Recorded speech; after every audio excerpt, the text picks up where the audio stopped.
Ya, baik, selamat malam teman-teman semua. Bisa dibuka videonya. Ini teman-teman S2 dari kelas Strategic Management Pak Yance. Ada sekitar 25, tapi biasanya terakhir-terakhir mungkin ada yang ikut lewat temennya, begitu. Jadi mohon maaf juga jika mereka nanti ada yang baru gabung Pak, karena ini biasanya yang kelas malam ini diikuti oleh para profesional, para business owner muda, Pak Yanja. Oke, great. Ada profesional, ada dosen, ada guru, ada business owner, gitu Pak, untuk yang kelas strategik ini, jadi lengkap begitu. Iya. Nah, suatu kehormatan ini kami bisa mengundang kembali Pak Yanja di kuliah tamu strategik. Oke, jadi Pak Yanja nanti boleh memperkenalkan diri ya Pak? Langsung memperkenalkan diri, begitu. Monggo Pak Yance. Jadi Pak Yance ini orang hebat, teman-teman ya. Beliau mendapatkan award banyak sekali, nanti bisa diceritakan sendiri oleh Pak Yance gitu ya. Kalau saya membacakan CV-nya beda Pak, kata teman-teman Pak. Lebih hidup pembicaranya sendiri yang cerita siapa beliau gitu Pak. Enggak ada apa-apa, nanti di dalam materinya juga saya perkenalkan diri saya, tapi dalam konteksnya untuk menunjang kita pembicaraan nanti ya, sehingga teman-teman bisa mengerti tentang kenapa kok bisa jadinya seperti itu, begitu ya. Yang relevan aja. Ya. Surabaya, ya, baik naik mobil ataupun ada yang naik sepeda motor keliling Surabaya menemukan air biru. Nah, ini di balik air biru, ya. Jadi kita beri aplaus malam hari ini untuk Bapak Yance Wongso. Selamat. Terima kasih teman-teman, terima kasih Bu Diah. Ya, silakan Pak Yance, waktu dan tempat saya persilakan. Selamat malam teman-teman muda UK Petra ya. Sungguh bersyukur bisa kali kedua nih datang ke tempat kelas kalian di Strategic Management ya. Ini satu kelas yang kalau saya kuliah juga favorit saya gitu ya di Strategic Management. Dan saya kira di bagian strategik ini adalah bagian thinker ya. Mereka yang berpikir dan memikirkan tentang bagaimana bisnis ini bisa mengena pada sasaran begitu. Hari ini saya didapuk oleh Bu Diah untuk membicarakan tentang satu topik yang menarik sekali, adalah bisnis franchise sebagai bisnis kolaborasi intergenerasi. Jadi ada beberapa unsur di situ, ada bisnis franchise-nya, kemudian ada intergenerasi, artinya antar generasi, lintas generasi, kemudian juga adalah merupakan satu bisnis yang kolaborasi. Terus terang kalau di dalam bisnis franchise sendiri, topik ini juga merupakan topik yang belum pernah saya dengar ya. Jadi dari pemahaman kita di dalam bisnis franchise yang kita sudah jalankan 18 tahun, terpikirkan tentang intergenerasi ini karena saya melihat fenomena yang ada di franchise saya. Nanti saya akan kemudian kita elaborasi lagi, mendapatkan dulu duduk teorinya juga ya, hasil penelitian bagaimana, kemudian kita mungkin elaborasi dari sisi prakteknya dan bagaimana bisnis franchise ini bisa menjadi bisnis kolaborasi intergenerasi. Saya share screen ya teman-teman ya.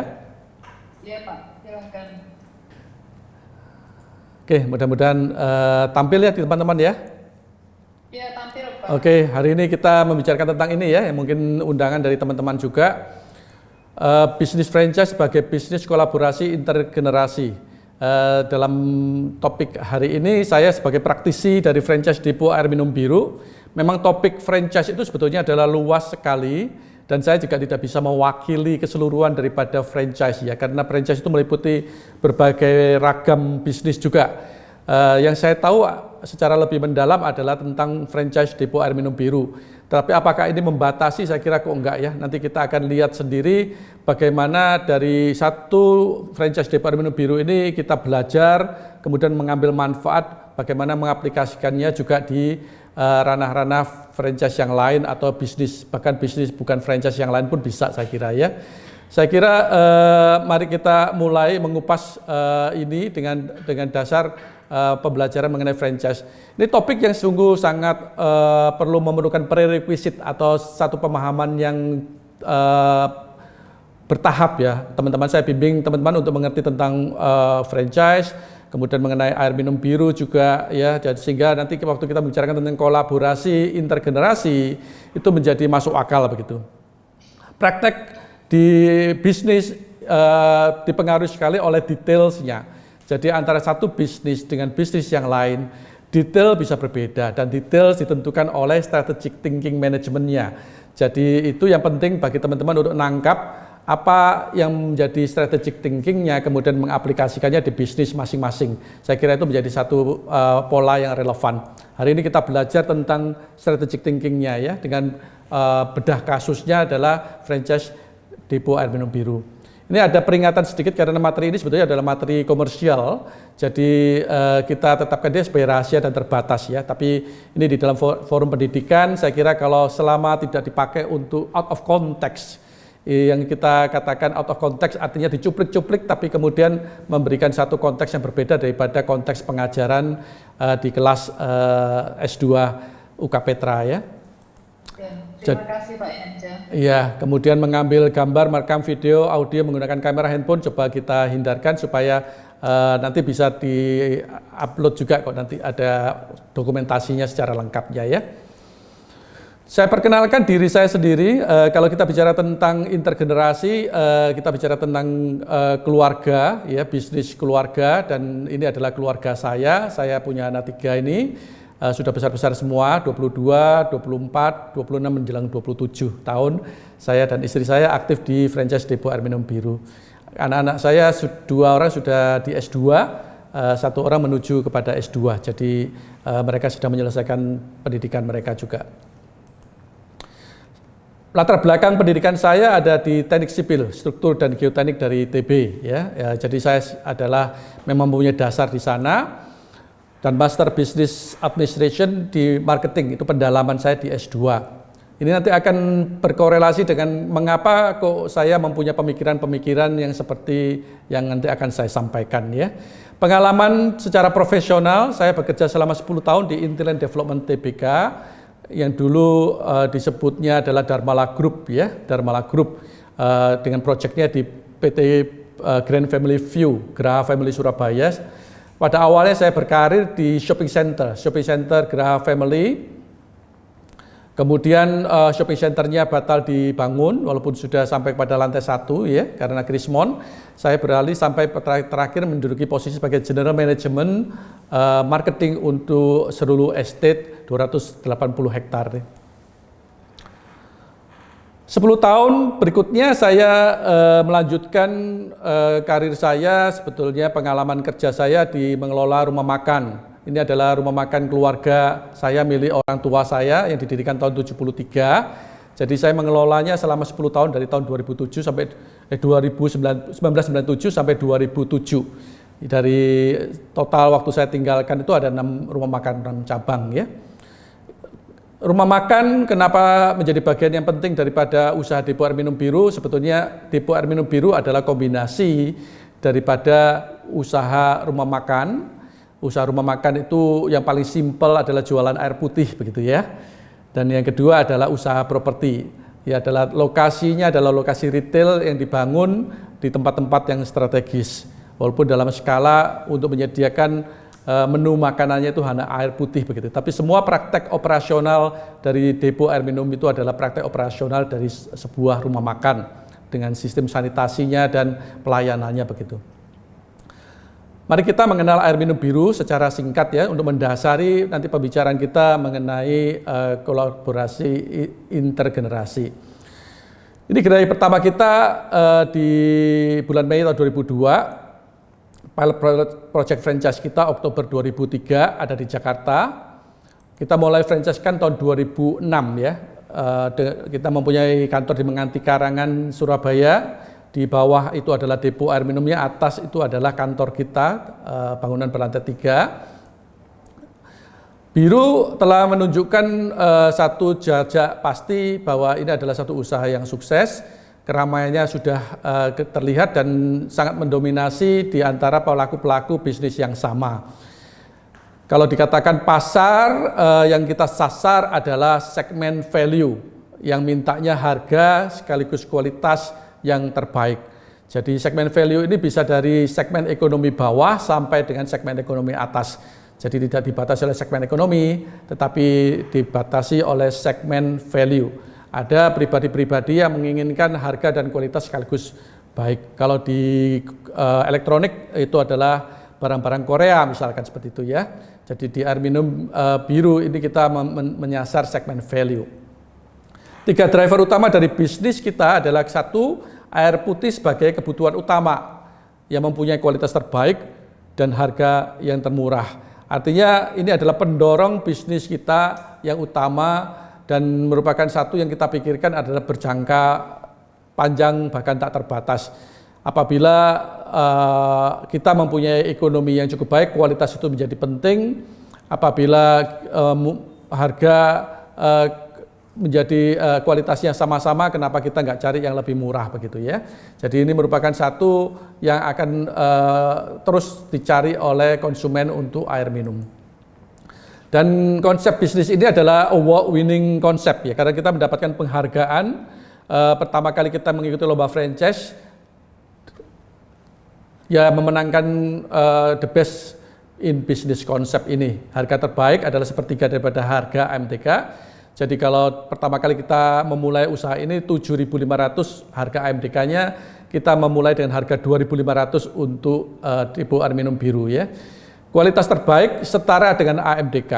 Harga sekarang kalau di kita Rp7.000, sedangkan di AMDK mungkin berkisar sekitar 20.000, 18.000 begitu. Jadi kurang lebih sepertiga dari harga AMDK. Itu yang kita sebut sebagai kemudahan. Kita mengandalkan memang penghargaan sebetulnya bukan sebagai satu yang hanya untuk prestige, tapi sebagai satu learning dan satu pengujian terhadap konsep-konsep bisnis kita. Karena satu hal, Biru ini adalah satu-satunya franchise depo air minum di Indonesia, sehingga kita tidak mempunyai satu sparring partner ya. Kita tidak tahu apakah praktek ini adalah praktek yang benar atau tidak. Salah satu yang kita lakukan adalah mengujinya melalui lomba-lomba bisnis.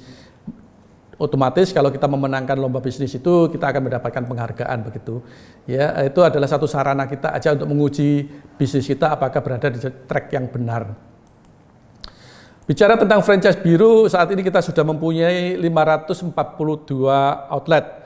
Ini memang merupakan tahun kedua dari tahun percepatan pertumbuhan yang kita canangkan sejak tahun 2019 kemarin ya. 2019 sampai 2028 kita merencanakan dari kurang lebih 300 gerai, kita akan bertumbuh mencapai sampai 2.500 outlet di tahun 2028.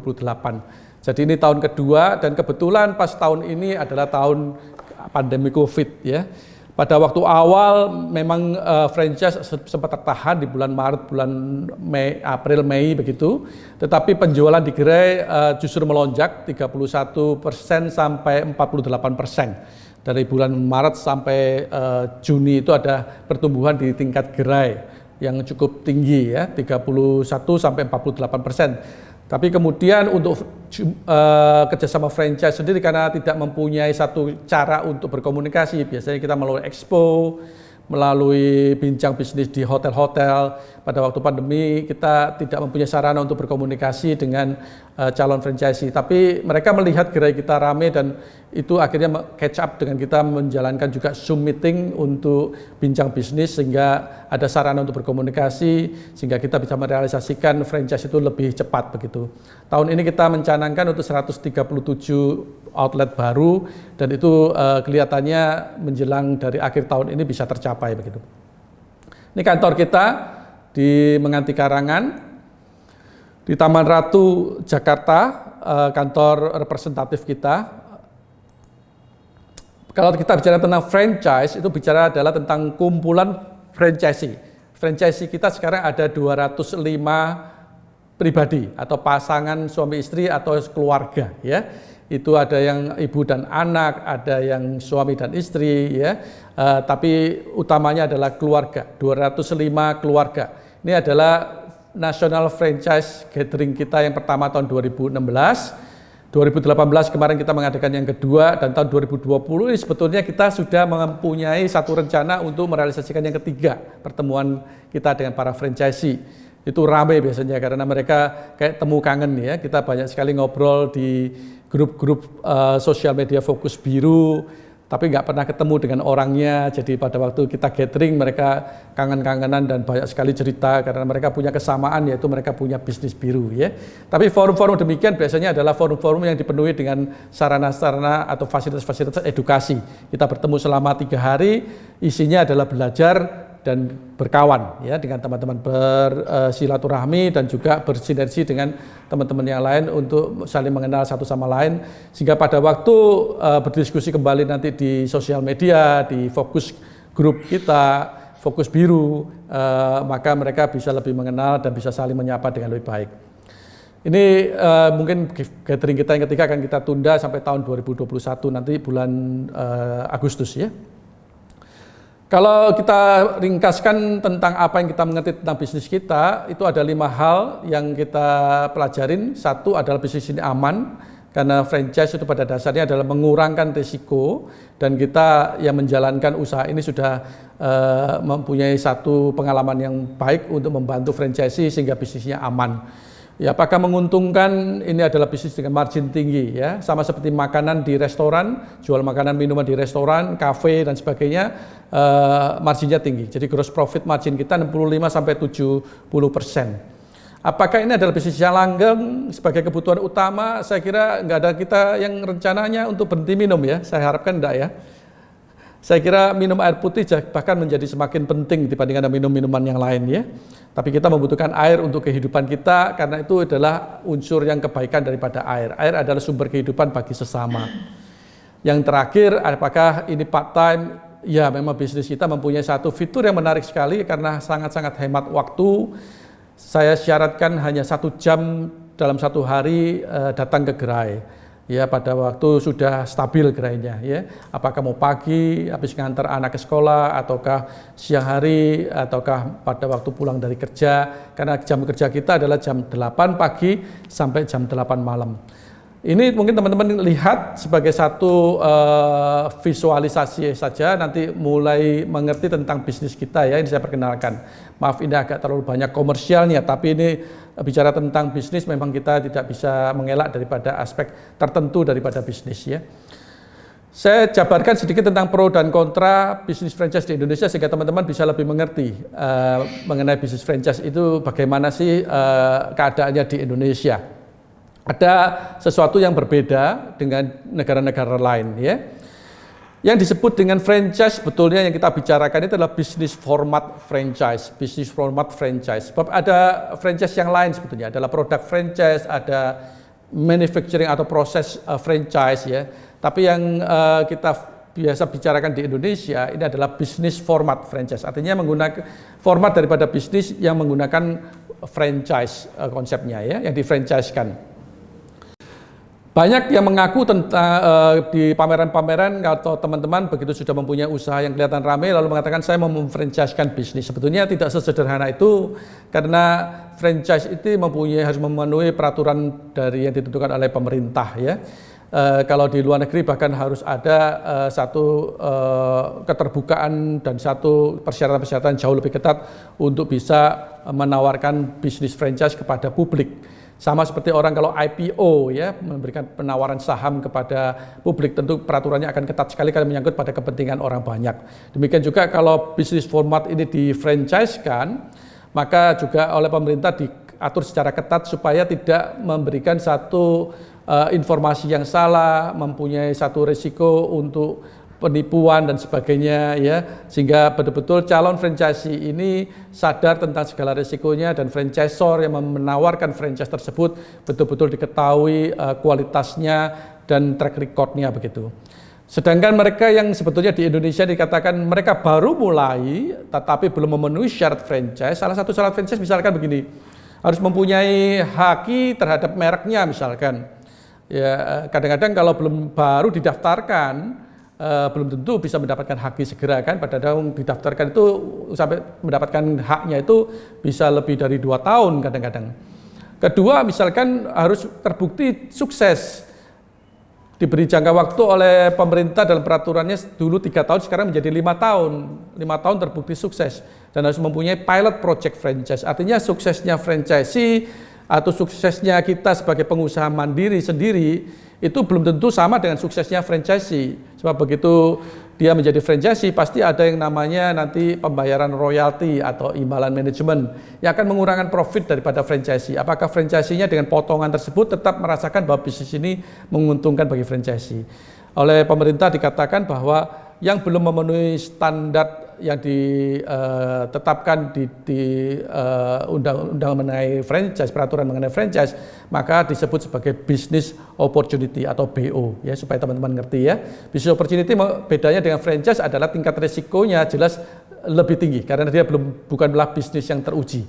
Dia mungkin mempunyai peminat yang banyak dan mungkin lagi ngetrennya, tetapi belum teruji secara waktu dan juga belum teruji secara sistemasinya. Ini bagi yang waralaba sudah ada yang namanya ini terdaftarnya ya. Ini plakat-plakat ini tempel-tempel di gerai-gerai begitu, jadi menunjukkan bahwa ini adalah gerai waralaba Indonesia yang sudah terdaftar. Bisnis model franchise sebetulnya mempunyai satu definisi sebagai ini ya. It's a franchising arrangement. Saya sengaja menggunakan bahasa Inggris supaya karena memang asalnya franchise kan dari luar negeri ya, supaya terjemahannya tidak salah. Is a franchising arrangement where the franchisor, pemberi waralaba, provide the franchisee, penerima waralaba, dengan established business, adalah bisnis yang sudah betul-betul sudah kokoh, betul-betul sudah teruji, including name and trademark, nama dan trademarknya, hakinya ya, for the franchisee to run independently. Untuk franchisee, penerima waralaba itu dapat menjalankan bisnis itu secara independen, secara mandiri. Ini sebetulnya adalah bisnis format franchise. Tapi di Indonesia kita melihat satu format bisnis format franchise yang berbeda juga.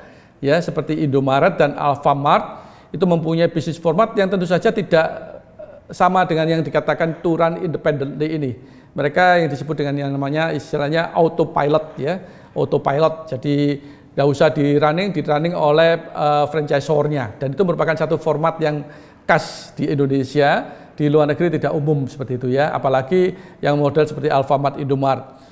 Tapi kalau kita katakan bahwa itu adalah apakah bisnis format franchise, Indonesia mengaku itu sebagai bisnis franchise, tapi tidak umum bagi masyarakat internasional.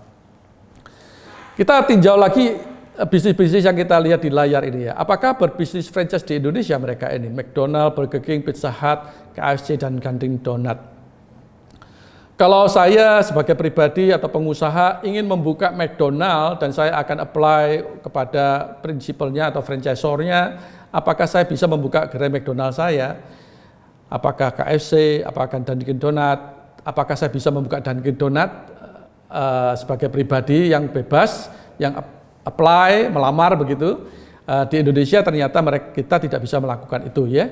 Jadi bisnis luar negeri ini banyak sekali yang mereka masuk sebagai area franchising. Seluruh Indonesia itu hanya diberikan kepada satu institusi, satu pengusaha ya sebagai franchisee-nya. Jadi seluruh Indonesia yang luas sekali dan 275 juta penduduknya ini hanya diberikan oleh satu orang franchisee. Dan tentu saja kapasitasnya adalah banyakkan yang mempunyai modal yang cukup ya. Tapi bagaimanapun juga ini tidak akan merealisasikan kekuatan bisnis franchise yang sebenarnya. Nanti saya akan ceritakan ya. McDonald mungkin kita tahu sekarang dipegang oleh Pak Sosro ya, Teboto Sosro. Burger King juga dipegang oleh satu grup besar sekali, MAP ya, yang banyak sekali mengerjakan bisnis-bisnis yang lain juga dari luar negeri. Pizza Hut dikerjakan oleh satu perusahaan juga ya. KFC dulu Gelel, sekarang Gelel, dan juga Indo Retail, dan terakhir menjadi public company ya. MAP juga public company. Jadi banyak dari perusahaan-perusahaan besar ini yang bergerak di bidang franchise akhirnya menjadikannya menjadi publik ya. Dunkin' Donut ini juga diberikan kepada keluarga ya, satu keluarga yang sampai sekarang pun mengerjakan Dunkin' Donut. Apa yang menjadi efek daripada mereka tidak melakukan franchising sebetulnya adalah perkembangannya mereka menjadi lambat. Jadi kalau kita pikirkan McDonald itu ada berapa sih sekarang, kurang lebih 250, 240 mungkin ya. Mereka sudah berjalan kurang lebih 20 tahun lebih, dari tahun 90-an ya. Sampai sekarang ya, jadi hampir 30 tahun, sekitar 200 gerai. Dan Dunkin' Donuts sekitar 200 gerai juga, mungkin Burger King masih baru, 2006 mungkin baru masuk, jadi belum terlalu banyak juga jumlahnya. KFC sejak tahun 78, berarti sudah berapa tahun itu? Hampir 40 tahun ya. Catatan terakhir sekitar 650 outlet. Pizza Hut mungkin sekitar 250 juga ya, sekitar 400-an ya. Jadi cukup banyak, itu tapi hanya diberikan satu company yang bergerak di bidang tepung terigu ya. Jadi kita bisa melihat kalau kita bandingkan misalkan dengan Alfamart, Indomart.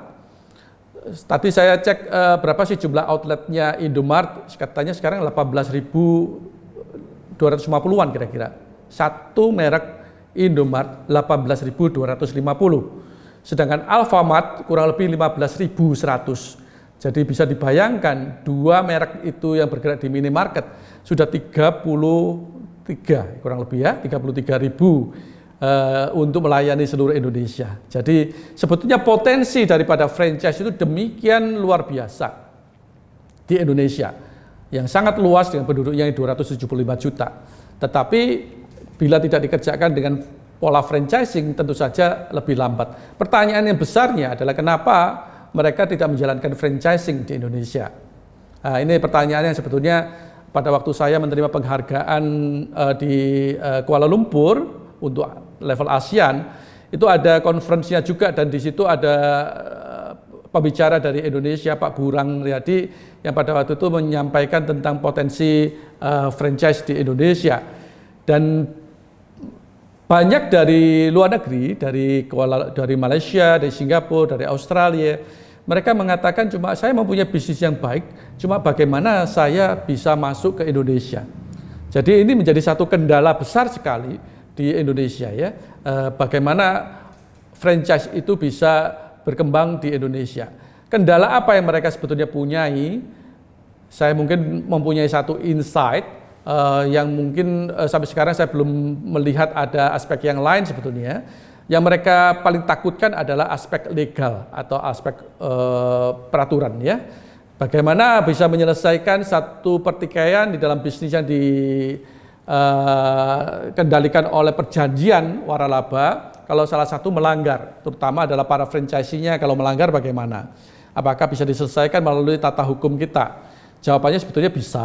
Cuma kalau di Indonesia ini terkesan kurang efisien dari sistem legalnya ya, sehingga menakutkan bagi banyak para franchisor. Karena seperti yang kita alami sendiri, kita mempunyai franchisor 205 franchisee ya. Franchisornya cuma satu. Franchisor tunggal ini berhadapan dengan 205 atau banyak sekali ratusan bahkan mungkin ribuan franchisee, dan kalau terjadi konflik dan penyelesaian konflik itu tidak efisien, tentu saja akan membebani siapa? Membebani franchisornya ya. Karena franchisee-nya mungkin hanya urusan 1 bulan 1 kali saya pengadilan, tapi franchisornya bisa tiap hari. Dan itu menjadi sesuatu yang mengerikan bagi banyak pengusaha yang mau memfranchise-kan bisnisnya. Ya, ini sebagai satu yang memberikan satu pandangan aja buat teman-teman, tapi jangan terlalu khawatir, tentu saja ada praktek-praktek bisnis yang bisa mengatasi itu. Ya, dan khususnya kalau saya katakan bahwa franchise Depo Air Minum Biru adalah salah satu franchise asli Indonesia yang terbukti berhasil dan berkembang sangat pesat, yang menerapkan franchise format bisnis yang penuh. Jadi kita tidak seperti Indomaret, Alfamart yang autopilot, tetapi kita seperti McDonald yang memberikan hak kepada franchisee-nya untuk mengelola, dan kita ajarkan ada transfer of knowledge, dan kita dampingi mereka untuk mereka dapat menjalankan format bisnis itu dengan sepenuhnya dikendalikan oleh mereka, dan otomatis keuntungan bisnisnya menjadi milik mereka jauh lebih banyak daripada kalau dengan format autopilot ya. Karena kalau autopilot yang balik bekerja kan dari franchisornya. Kalau format bisnis yang penuh yang sebetulnya dikemukakan oleh format bisnis franchise, itu tentu saja franchisee-nya yang harus bekerja. Dan disitulah franchisee mendapatkan hasil yang lebih banyak jauh daripada franchisornya. Ini adalah konsep franchise format bisnis. Saya bicarakan tentang biru dan kita bicarakan tentang retail dan kita bicarakan tentang franchise. Kita mengenal yang namanya keuntungan ganda. Ini banyak dari franchise dan banyak juga dari bisnis tidak melihat hal ini ya. Teman-teman boleh simak karena hal ini merupakan satu hal yang penting sekali. Yaitu kalau kita mengerjakan bisnis retail, kita seringkali memikirkan tentang kas-nya. Berapa banyak dari kita berpikiran bahwa saya berada di bisnis saya secara retail, saya punya outlet dan saya memperbanyak outlet saya supaya kas saya atau income saya dari hasil usaha itu maksimal.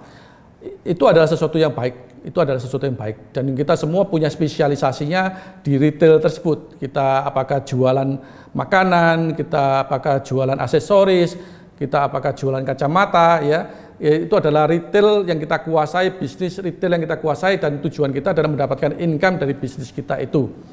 Tetapi seringkali melupakan aspek yang lain, yaitu bisnis aset dari real estate-nya atau lokasi di mana tempat retail tersebut bekerja. Itu sebetulnya adalah satu yang merupakan bisnis juga yang disebut dengan bisnis aset.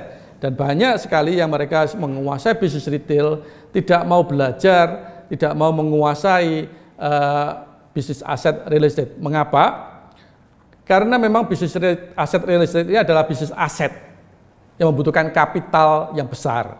Dan seringkali kapital yang dikeluarkan untuk real estate-nya itu bisa dipakai untuk membuka beberapa retail bisnis dengan cara menyewa lokasi, misalkan begitu, tidak membeli lokasi, tidak mengerjakan bisnis asetnya, tetapi hanya menyewa saja dari shopping mall misalkan, ya, dari ruko misalkan, ya, di satu menyewa saja, tapi tidak mengerjakan bisnis aset di real estate-nya itu atau propertinya, ya.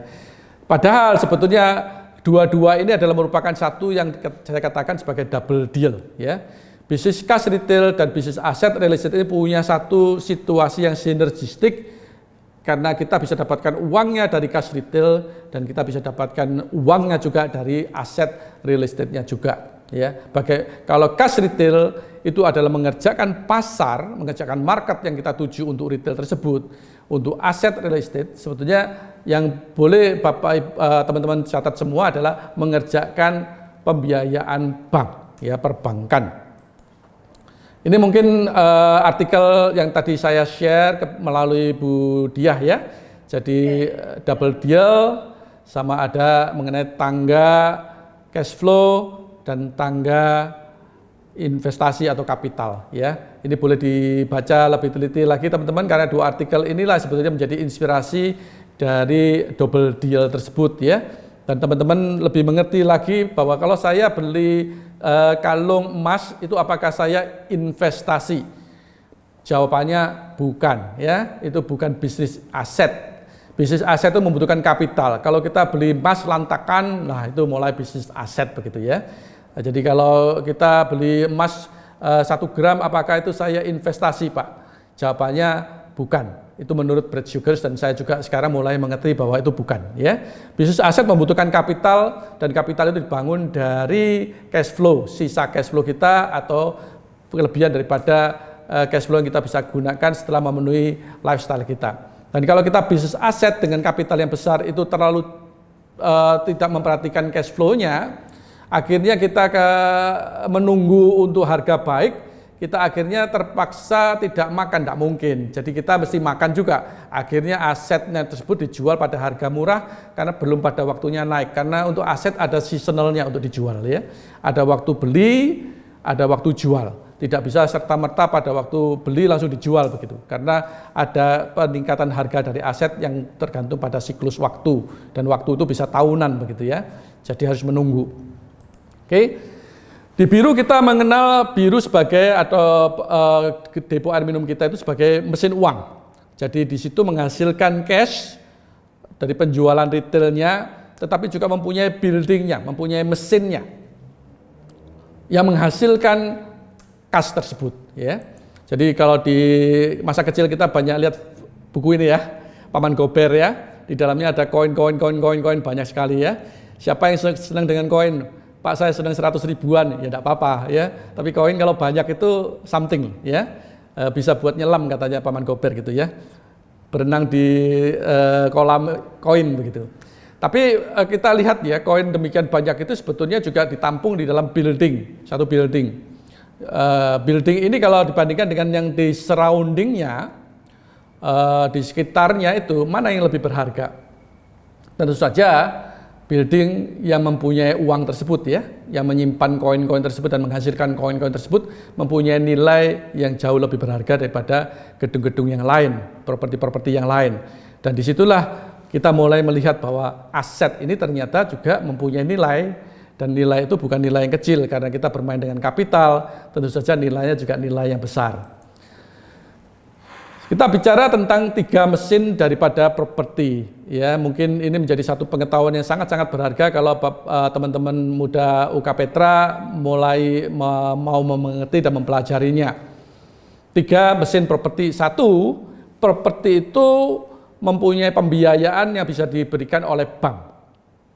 Tidak banyak aset-aset yang bisa dibiayai oleh bank. Jadi kalau kita misalkan mau beli emas, mau utang bank, tidak boleh juga ya.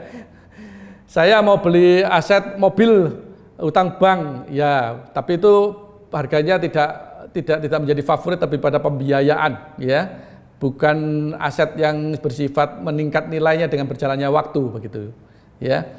Sekarang saya juga heran di beberapa kalau kita bicara intergenerasi, asetnya generasi baby boomers itu berbeda dengan asetnya generasi Z misalkan. Katanya generasi Z ini sekarang aset itu adalah tas mewah, itu adalah aset gitu ya. Sedangkan kalau kita dikatakan secara fundamental yang disebut dengan aset itu beberapa sih, properti, saham, emas itu adalah aset sebetulnya ya. Tapi kalau apakah mobil mewah, apakah itu tas bermerek dan segala macam, apakah itu aset?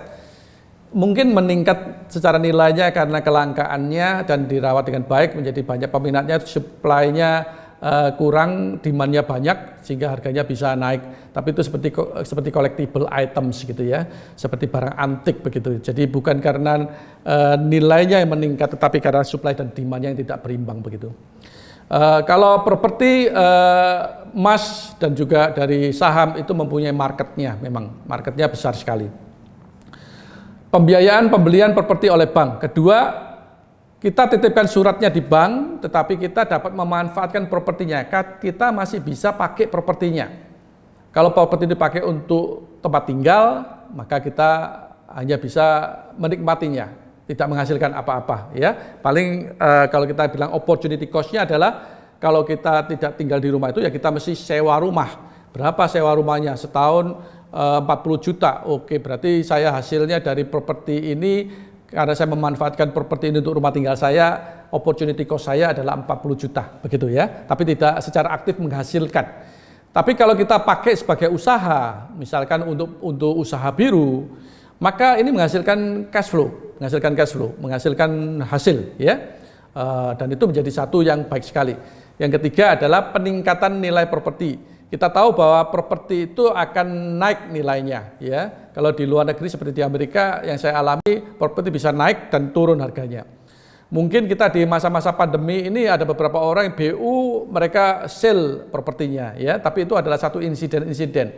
Secara umum properti itu naik nilainya asalkan kita tidak BU ya. Kalau di Indonesia belum pernah mengalami satu situasi di Indonesia di mana harga properti itu betul-betul jatuh ya. Saya mengalami tahun 98 pada waktu krisis moneter, saya ada di Dharmala Group. Properti itu betul-betul dibagikan kepada bank karena untuk membayarkan hutang. Dan pada waktu itu ada kekhawatiran, waduh, harga properti akan jatuh ini habis ini ya. Saya ingat pada waktu itu harga di Graha Family itu 650.000 per meter persegi. Sekarang berapa harga properti di Graha Family? Itu kalau Golf View paling sedikitnya itu 40 juta per meter persegi. Secara umum sekitar 20-25 juta per meter persegi. Jadi kalau yang 650 menjadi 20 juta itu peningkatannya luar biasa. hanya dalam waktu yang tidak terlalu lama juga ya, tahun 98 sampai tahun 2020 begitu, berlipat-lipat. Oke, 3 mesin properti ini yang kita katakan pertama kali kalau kita bicara tentang bank, kita kadang khawatir. Nanti kalau saya hutang bank, kan dibiayai oleh bank, nanti saya terlilit oleh hutang. Karena itu kita mesti mengenal prinsip atau konsep yang disebut dengan hutang baik dari Robert T. Kiyosaki, penulis buku dari Rich Dad Poor Dad ya. Hutang baik itu adalah bahwa kita hutang sama bank, kita mempunyai kewajiban, tetapi kita juga mempunyai cash flow yang bisa melebihi daripada hutang kita. Sehingga net-netnya pada akhir bulan kita dapatkan net yang positif. Income kita dari properti itu lebih besar daripada hutang kita. Itulah disebut dengan hutang baik. Ya, jadi saya berikan contoh, misalkan saya membelikan properti harganya 1 miliar dan saya KPR-kan, kemudian saya tiap bulannya KPR-kan 10 tahun ya, kemudian kita tiap bulannya mempunyai kewajiban 12 juta misalkan, membayarkan kepada bank tersebut. Bisnis kita ini yang kita tanam, lokasi tersebut kita tanam dengan usaha biru, menghasilkan mungkin pada awal-awal 2 juta, kemudian meningkat menjadi 5 juta, kemudian meningkat menjadi 10 juta, satu ketika akan menjadi 12 juta. Pada waktu 12 juta income kita sama dengan kewajiban kita membayar kepada bank, itulah yang kita sebut dengan moment graduate. Lulus, lokasi ini sudah lulus, bisa membiayai dirinya sendiri. Bahkan nanti kalau misalkan cash flow-nya meningkat menjadi 15 juta, menjadi 20 juta, menjadi 40 juta, kelebihan-kelebihan itu dapat kita nikmati sebagai satu hasil daripada usaha tersebut, bahkan untuk bisa digunakan untuk investasi di tempat yang lain. Ya, itu yang disebut dengan hutang baik. Berapa banyak proyek yang kita bisa kerjakan dengan skema hutang baik? Kalau kita punya proyek-proyek yang hutang baik, ada berapa banyak proyek itu kita bisa kerjakan? Tidak terlalu sulit ya jawabnya ya. Ya sebanyak-banyaknya gitu ya, artinya tidak terbatas. Ya, ini merupakan satu yang pernah kita ujikan di bank, karena kita berada di dalam satu bisnis yang baru, yang bank kadang-kadang juga tidak mengerti bagaimana perilakunya. Ini kita uji cobakan juga ke bank dan kita katakan ini kolateral yang kita berikan kepada Bapak untuk bank pembiayaan kepada kita. Pembiayaan kita adalah sekian, sekarang hasilnya secara pembukuan Bapak bisa periksa pertumbuhannya, dan ini adalah hutang yang baik, dia bisa membayarkan hutang tersebut dengan hasil yang diperoleh dari usaha tersebut ya, dan bank bisa cukup lega, oh ya saya juga tidak pernah dapat tunggakan, tiap bulan dibayarkan dengan tepat, dan bahkan hasil daripada usaha yang ada di properti tersebut menghasilkan lebih daripada tingkat hutang yang kewajiban hutang yang harus dibayarkan kepada bank tersebut ya. Jadi ini adalah konsep hutang baik, penting ya dicamkan. Dan kalau kita bicara tentang yang kedua tadi, bahwa bisnis ini apakah mempunyai cash flow yang bisa kita andalkan, itu juga menjadi satu faktor yang penting ya. Di Biru kita mempunyai fitur bisnis yang tahan krismon. Jadi seperti saya katakan tadi, di masa pandemi COVID ini bisnis air minum biru malah tumbuh 31% sampai 48% dari Maret sampai Juni ya. Jadi ini satu bisnis yang memang disiapkan sebagai satu bisnis yang anti krisis. Karena kenapa? Karena kita identifikasi munculnya bisnis isi ulang ini adalah pada tahun 98, yaitu pada saat krisis.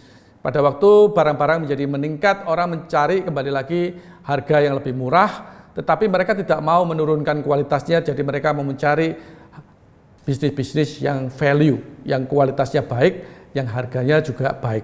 Dan inilah menjadikan bisnis ini menjadi bisnis yang tahan atau cocok pada saat krismon dan masih bisa berjaya di saat krismon. Menjadikan investasi dan cash flow kita juga cash flow yang stabil. Ya, jadi ini merupakan satu fitur yang perlu kita pelajari juga dari bisnis yang kita ada. Apakah bisnis kita sepanjang musim daripada bisnis, bahkan hal-hal tak duga, apakah bisa mempunyai satu respon yang baik? Kita harus simulasikan juga dalam studi kelayakan kita pada saat kita meneliti satu bisnis. SWOT, lakukan SWOT lah ya, strength, weakness, opportunity, threat-nya, sehingga kita bisa merespon dengan tepat pada saat situasi itu terjadi.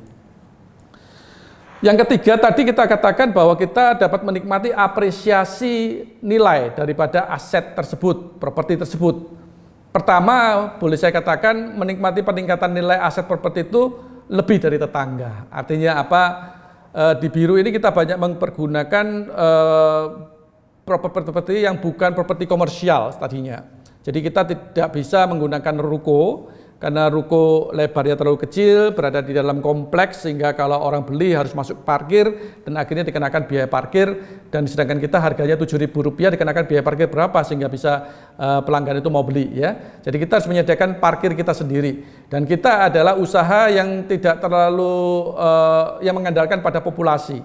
Jadi kita justru mencari kepadatan penduduk, di sanalah kita lalu buka depo air minum biru. Biasanya kita ambil dari properti rumah tinggal yang kita kemudian konversi menjadi suatu properti usaha ya. Dari konversi tersebut saja sudah terjadi lompatan nilai dari yang namanya lokasi rumah tangga menjadi lokasi komersial.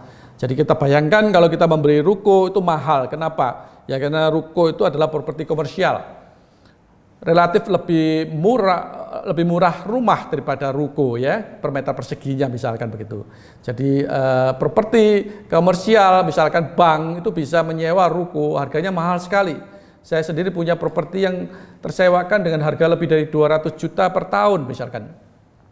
Kok bisa ya mereka membayarkan segitu? Kalau saya buat tinggal terlalu mahal 200 juta per tahun.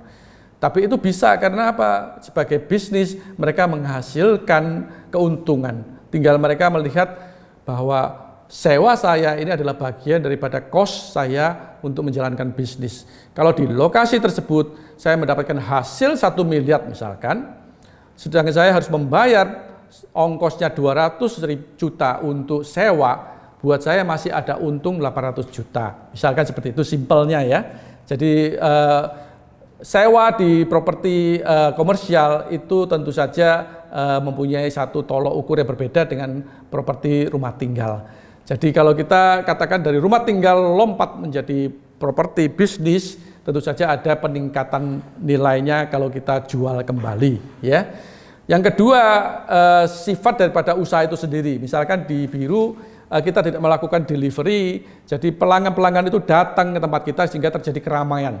Jadi kita adalah satu bisnis value yang mengandalkan pada justru volume pembelian yang banyak. Ya, harga kita murah, jadi volumenya harus banyak, ratusan galon bahkan ribuan galon kalau bisa per harinya pelanggan-pelanggan itu datang untuk membeli. Dan mereka harus datang membeli di lokasi karena itu yang paling murah.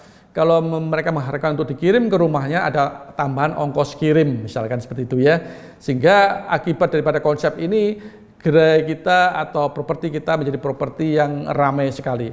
Dan keramaian daripada properti tersebut tentu saja akan meningkatkan nilainya. Artinya kalau suatu ketika kita tempel pengumuman di sini propertinya dijual, akan banyak peminat untuk properti yang ramai semacam itu daripada properti yang sepi. Bayangkan, misalkan ada satu lokasi yang sama-sama di tangga, ya, kemudian ada satu bisnis di sana, 3 bulan kemudian tutup, ada diganti lagi dengan bisnis yang lain, kemudian setahun kemudian tutup lagi begitu ya. Kira-kira kalau dipasarkan, ditempel pengumuman disewakan atau dijual, apakah peminatnya banyak untuk properti itu? Orang kadang-kadang ragu ya, ini sudah beberapa bisnis di sini kok gagal terus, ada apa ya dengan lokasi ini begitu. Jadi marketnya tentu saja menjadi lebih terbatas. Itu ya, sehingga kita bisa mengetahui bagaimana bisa meningkatkan nilai properti itu tergantung pada bisnisnya juga. Kalau bisnisnya retailnya itu ramai, tentu saja akan meningkatkan nilai daripada aset properti tersebut. Ini yang mungkin banyak yang belum terpikirkan, karena kita mempunyai satu pengajaran dan saya mempunyai satu ketetapan bahwa properti yang sudah saya pilih susah-susah, karena memang kalau di bisnis retail itu yang disebut dengan lokasi itu adalah syarat pertama, dan syarat kedua adalah lokasi, syarat ketiga adalah lokasi. Artinya lokasi itu sangat-sangat penting ya untuk sukses daripada sebuah retail bisnis.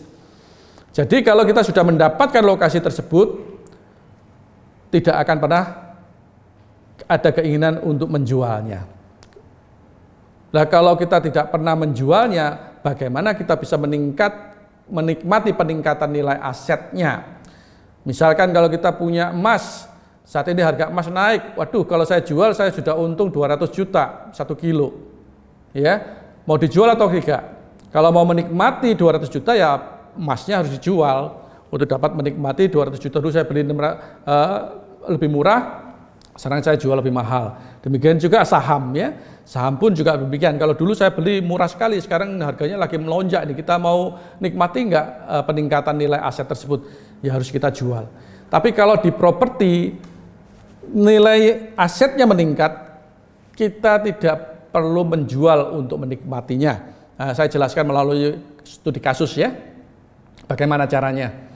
Ini di Taman Ratu Jakarta, ini kantor kita. Pada waktu kita temukan, ini yang kita ditawarkan gitu ya. Orangnya lagi BU, dijualkan pada kita akhirnya murah-murah 1 miliar dan kita hutang ke Bank BCA pada waktu itu divaluasi sekitar 1,2 1,3 miliar. Akhirnya kita dipenuhi semua hutang biaya transaksi kita, biaya pembelian kita dipenuhi semuanya. Biasanya bank kan hanya mensyaratkan 80%. Artinya 20% harus kita tanggung sendiri, tapi karena valuasinya lebih tinggi 1,250, maka dia bisa memberikan kita hutang 1 miliar persis dengan apa yang kita beli, yaitu 1 miliar 12.500.000. Jadi saya tidak keluar uang apa-apa pada waktu membeli Taman Ratu ini ya.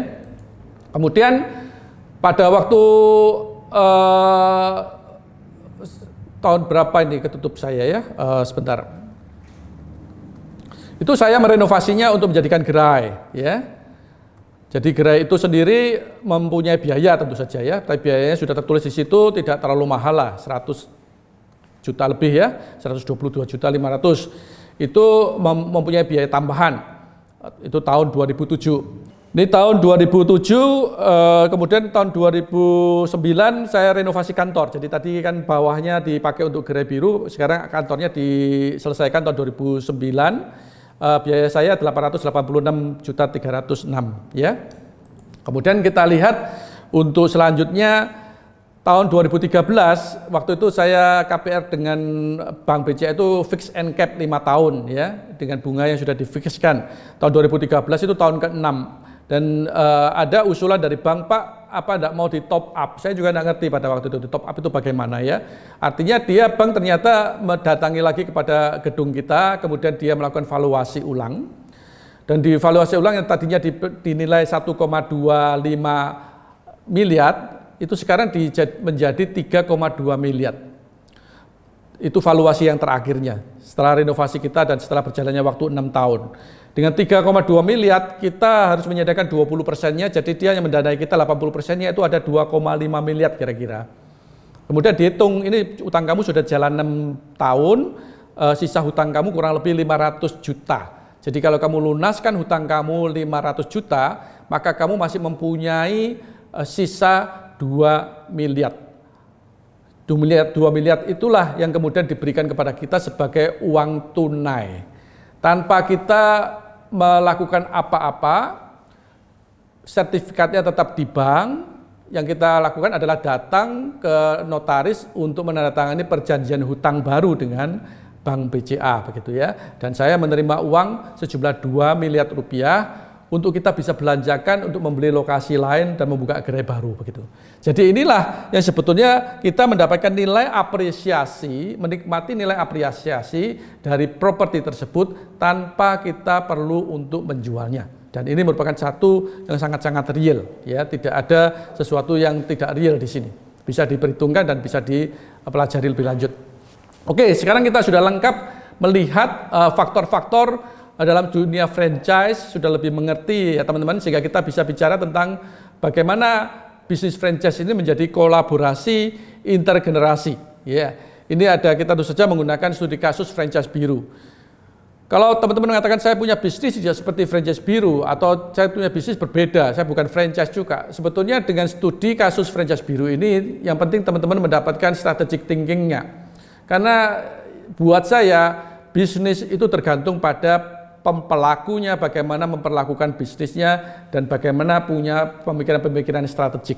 Jadi prinsip-prinsip yang kita lakukan di franchise biru ini bisa diterapkan di bisnis-bisnis yang lain saya kira ya. Tidak harus franchise juga, dan kalaupun franchise juga misalkan kita katakan toko kacamata. Toko kacamata apakah dia bisa ada di mall yang dia mengerjakan bisnis asetnya, ataukah dia juga bisa membeli satu lokasi yang freestanding, misalkan gitu. Rumah makan juga seperti itu ya, ada yang mereka di mall, sewa lokasi, atau kafe ada di mall, sewa lokasi, dia mengerjakan bisnis asetnya, tapi dia juga bisa freestanding, artinya dia bisa cari lokasi yang strategis, tapi dia juga bisa nyewa lokasi itu, berarti dia tidak mengerjakan bisnis asetnya, dia bisa membeli lokasi itu, dia mengerjakan bisnis asetnya, ya. Dan bagaimana dia membiayainya melalui bank, ya, hutang kepada bank, dan dia lalu membayar sewa dalam tanda kutip, artinya dia menyewa itu membayarkan tiap bulan kepada bank sampai dengan pelunasan daripada properti itu yang menjadi milik dia pada akhirnya. Dan selanjutnya untuk periode berikutnya setelah dilunaskan hutangnya itu tentu saja tidak perlu lagi membayarkan kepada bank, dan karena properti itu menjadi properti milik dia sendiri. Dan itulah yang menjadi keuntungan yang pasti setelah hutang itu lunas, tingkat keuntungannya akan menjadi lebih tinggi, ya. Oke, teman-teman, kita masuk ke dalam yang namanya studi kasus di bisnis kolaps, ya. Kolaborasi intergenerasi. Tahapan studinya mungkin kita pelajari dulu yang namanya usaha keluarga itu apa sih sebetulnya, usaha keluarga yang sukses itu bagaimana sih. Kemudian kita lihat gap intergenerasi, kenapa kok terjadi gap intergenerasi, apakah betul ada gap intergenerasi. Kemudian yang ketiga baru kita memikirkan tentang bisnis franchise ini, kalau dia menjadi bisnis collab intergenerasi bagaimana ya. Oke, satu-satu ya, kita lihat misalkan usaha keluarga yang berhasil menurut International Journal of Family Business Practices. Coba kita lihat, ini berdasarkan riset ya, jadi ditemukan, dan risetnya riset di Indonesia lagi, jadi itu merupakan riset yang cukup valid ya. Satu, dapat memisahkan masalah keluarga dan masalah usaha. Jadi kalau bisnis keluarga yang mau berhasil, itu harus bisa memisahkan masalah family dan masalah usaha yang profesional atau bisnis ya. Yang kedua, mengarah kepada pengelolaan secara profesional.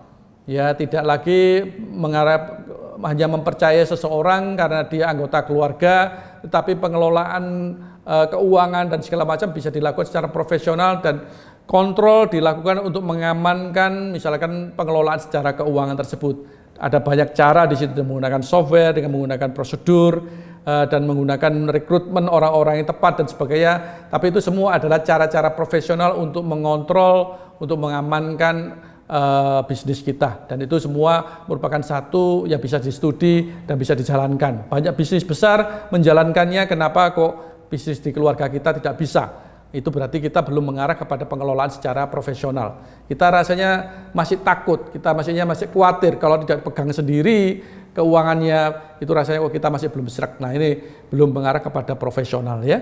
Yang ketiga, membuat aturan keluarga yang ditaati dan memiliki dewan keluarga. Aturan keluarga ini penting dan harus kuat. Biasanya yang menetapkannya itu adalah yang paling senior atau yang pemilik bisnisnya yang menjadi pendiri bisnisnya misalkan begitu ya. Dan bukan hanya ditetapkan aturannya, juga harus ditaati. Artinya anggota-anggota keluarga semua mentaati aturan tersebut. Ada teman-teman saya misalkan kalau di dalam profesional bisnisnya, dia menyebut ayahnya itu bukan papa atau ayah, tapi harus menyebutkan sebagai bapak atau pak gitu ya. Manggil ayahnya juga dengan pak misalkan gitu. Demikian juga ayahnya memanggil anaknya sebagai secara profesional sebagai ibu, ya boleh ya. Jadi tidak ada sesuatu aturan yang pasti, yang penting harus ditaati dan bisa diterima oleh semuanya untuk kepentingan kebaikan daripada keluarga tersebut dan usahanya. Dan memiliki dewan keluarga. Nanti keluarga ini bisa menjadi lebih besar, lebih meluas, anak kemudian menjadi cucu dan sebagainya ya. Tidak semua ahli di dalam bisnis.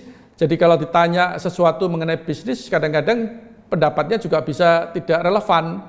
Jadi kalau kita menjalankan usaha keluarga, itu tentu saja harus ada keterwakilan ya, keterwakilan di dalam satu dewan keluarga. Sama seperti Indonesia ini punya DPR ya.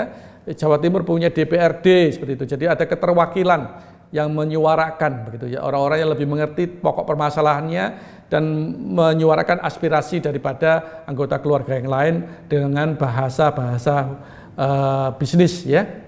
Mereka lebih mempunyai wawasannya. Dewan keluarga tentu saja jumlahnya lebih sedikit daripada anggota keluarga secara keseluruhan. Tapi ini menyederhanakan kalau ada terjadi diskusi atau terjadi satu pembicaraan berkaitan dengan policy perusahaan dan yang terkait dengan keluarga. Yang keempat, membedakan antara pembagian aset dan pembagian laba usaha.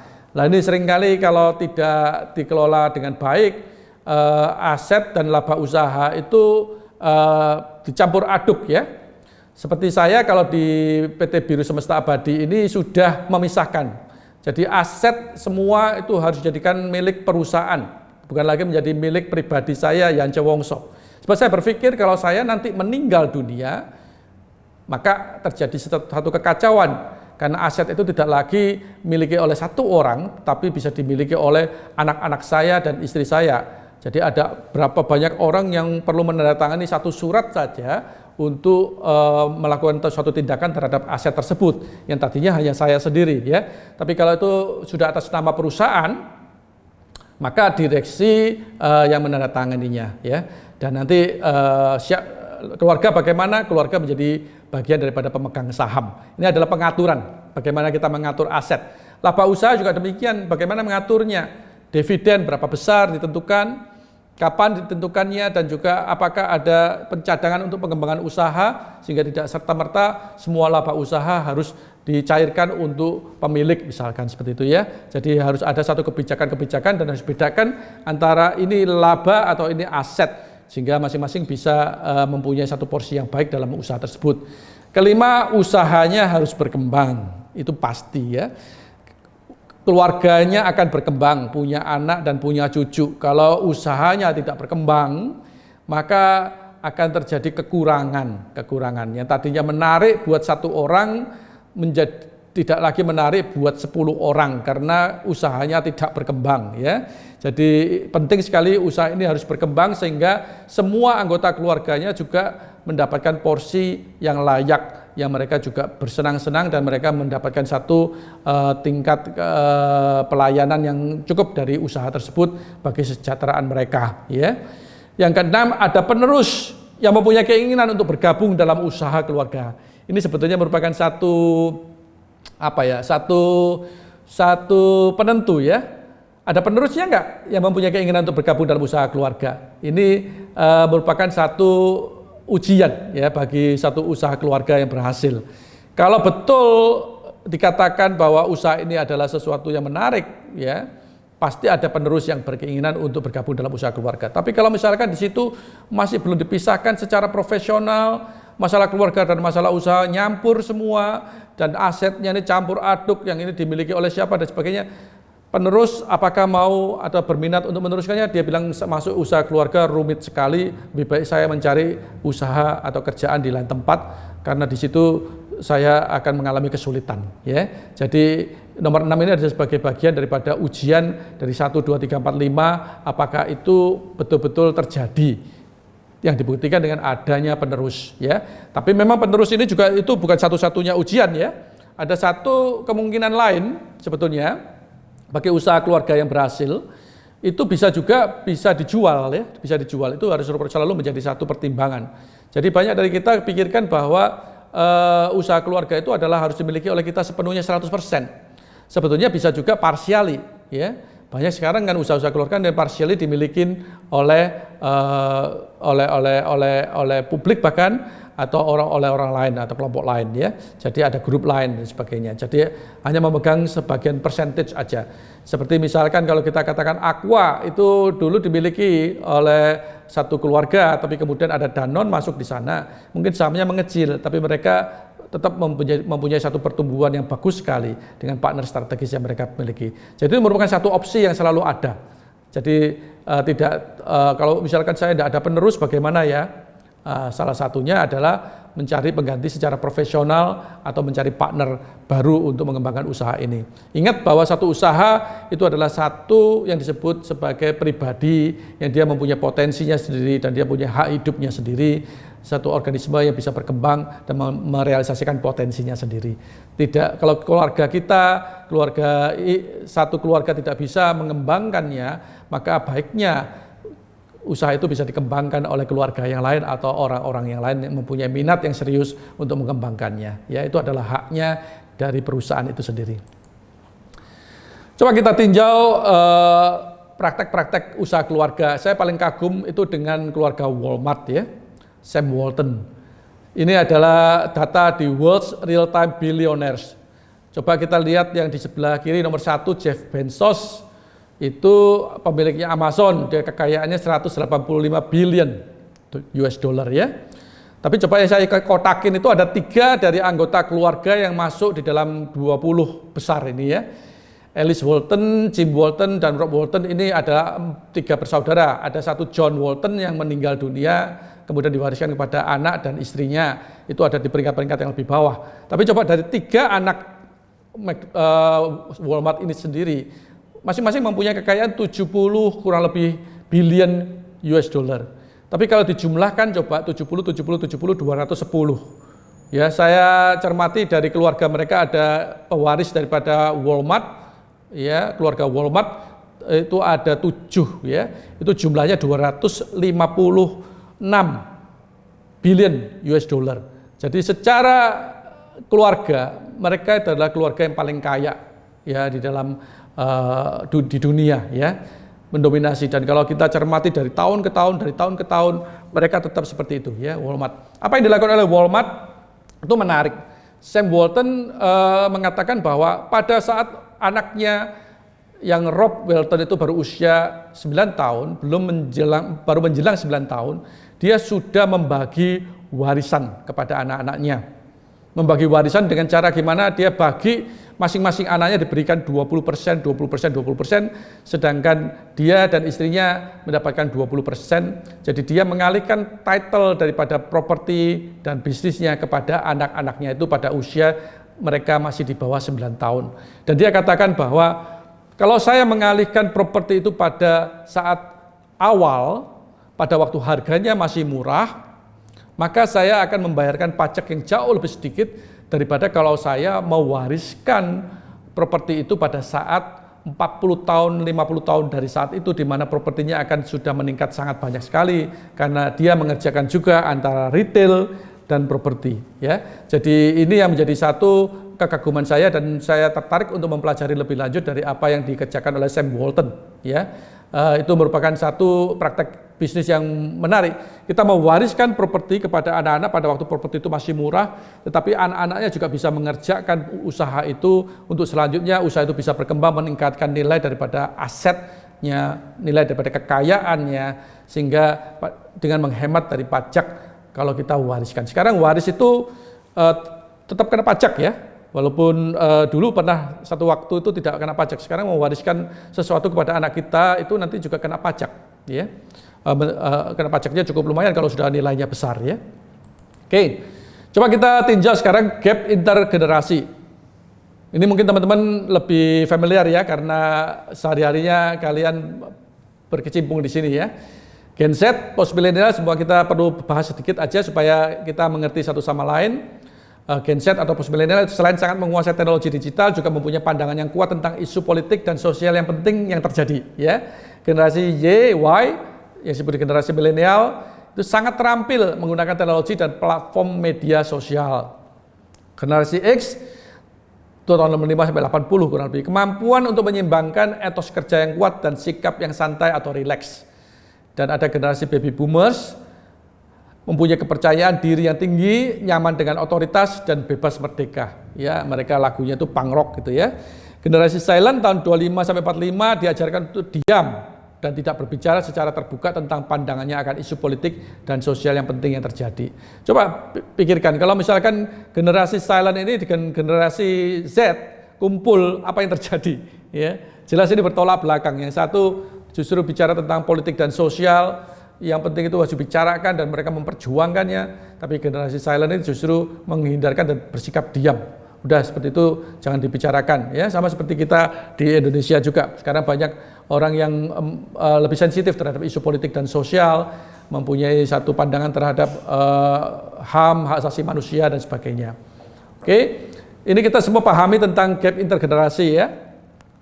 Bagaimana sekarang franchise biru ini sebagai bisnis collab intergenerasi?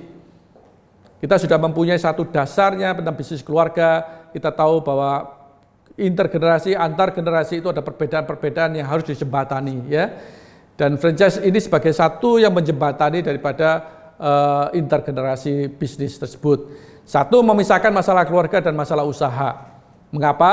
Karena melibatkan franchisor dalam masalah usaha secara formal melalui perjanjian waralaba. Jadi baik sang ayah maupun sang anak itu harus taat tunduk kepada perjanjian waralaba, sehingga masalah keluarga dan masalah usaha bisa lebih netral. Ya, karena adanya perjanjian waralaba yang dikendalikan ada melibatkan franchisor. Dua, pengelolaan usaha dilakukan secara profesional. Jelas kalau franchise itu dikelolanya harus profesional. Saat ini kita di kantor telah mempunyai kurang lebih 130 lebih profesional yang mengelola usaha ini. Ya, di kantor kita ada beberapa kantor kita di Surabaya, Jakarta, Bandung, Semarang dan sebagainya.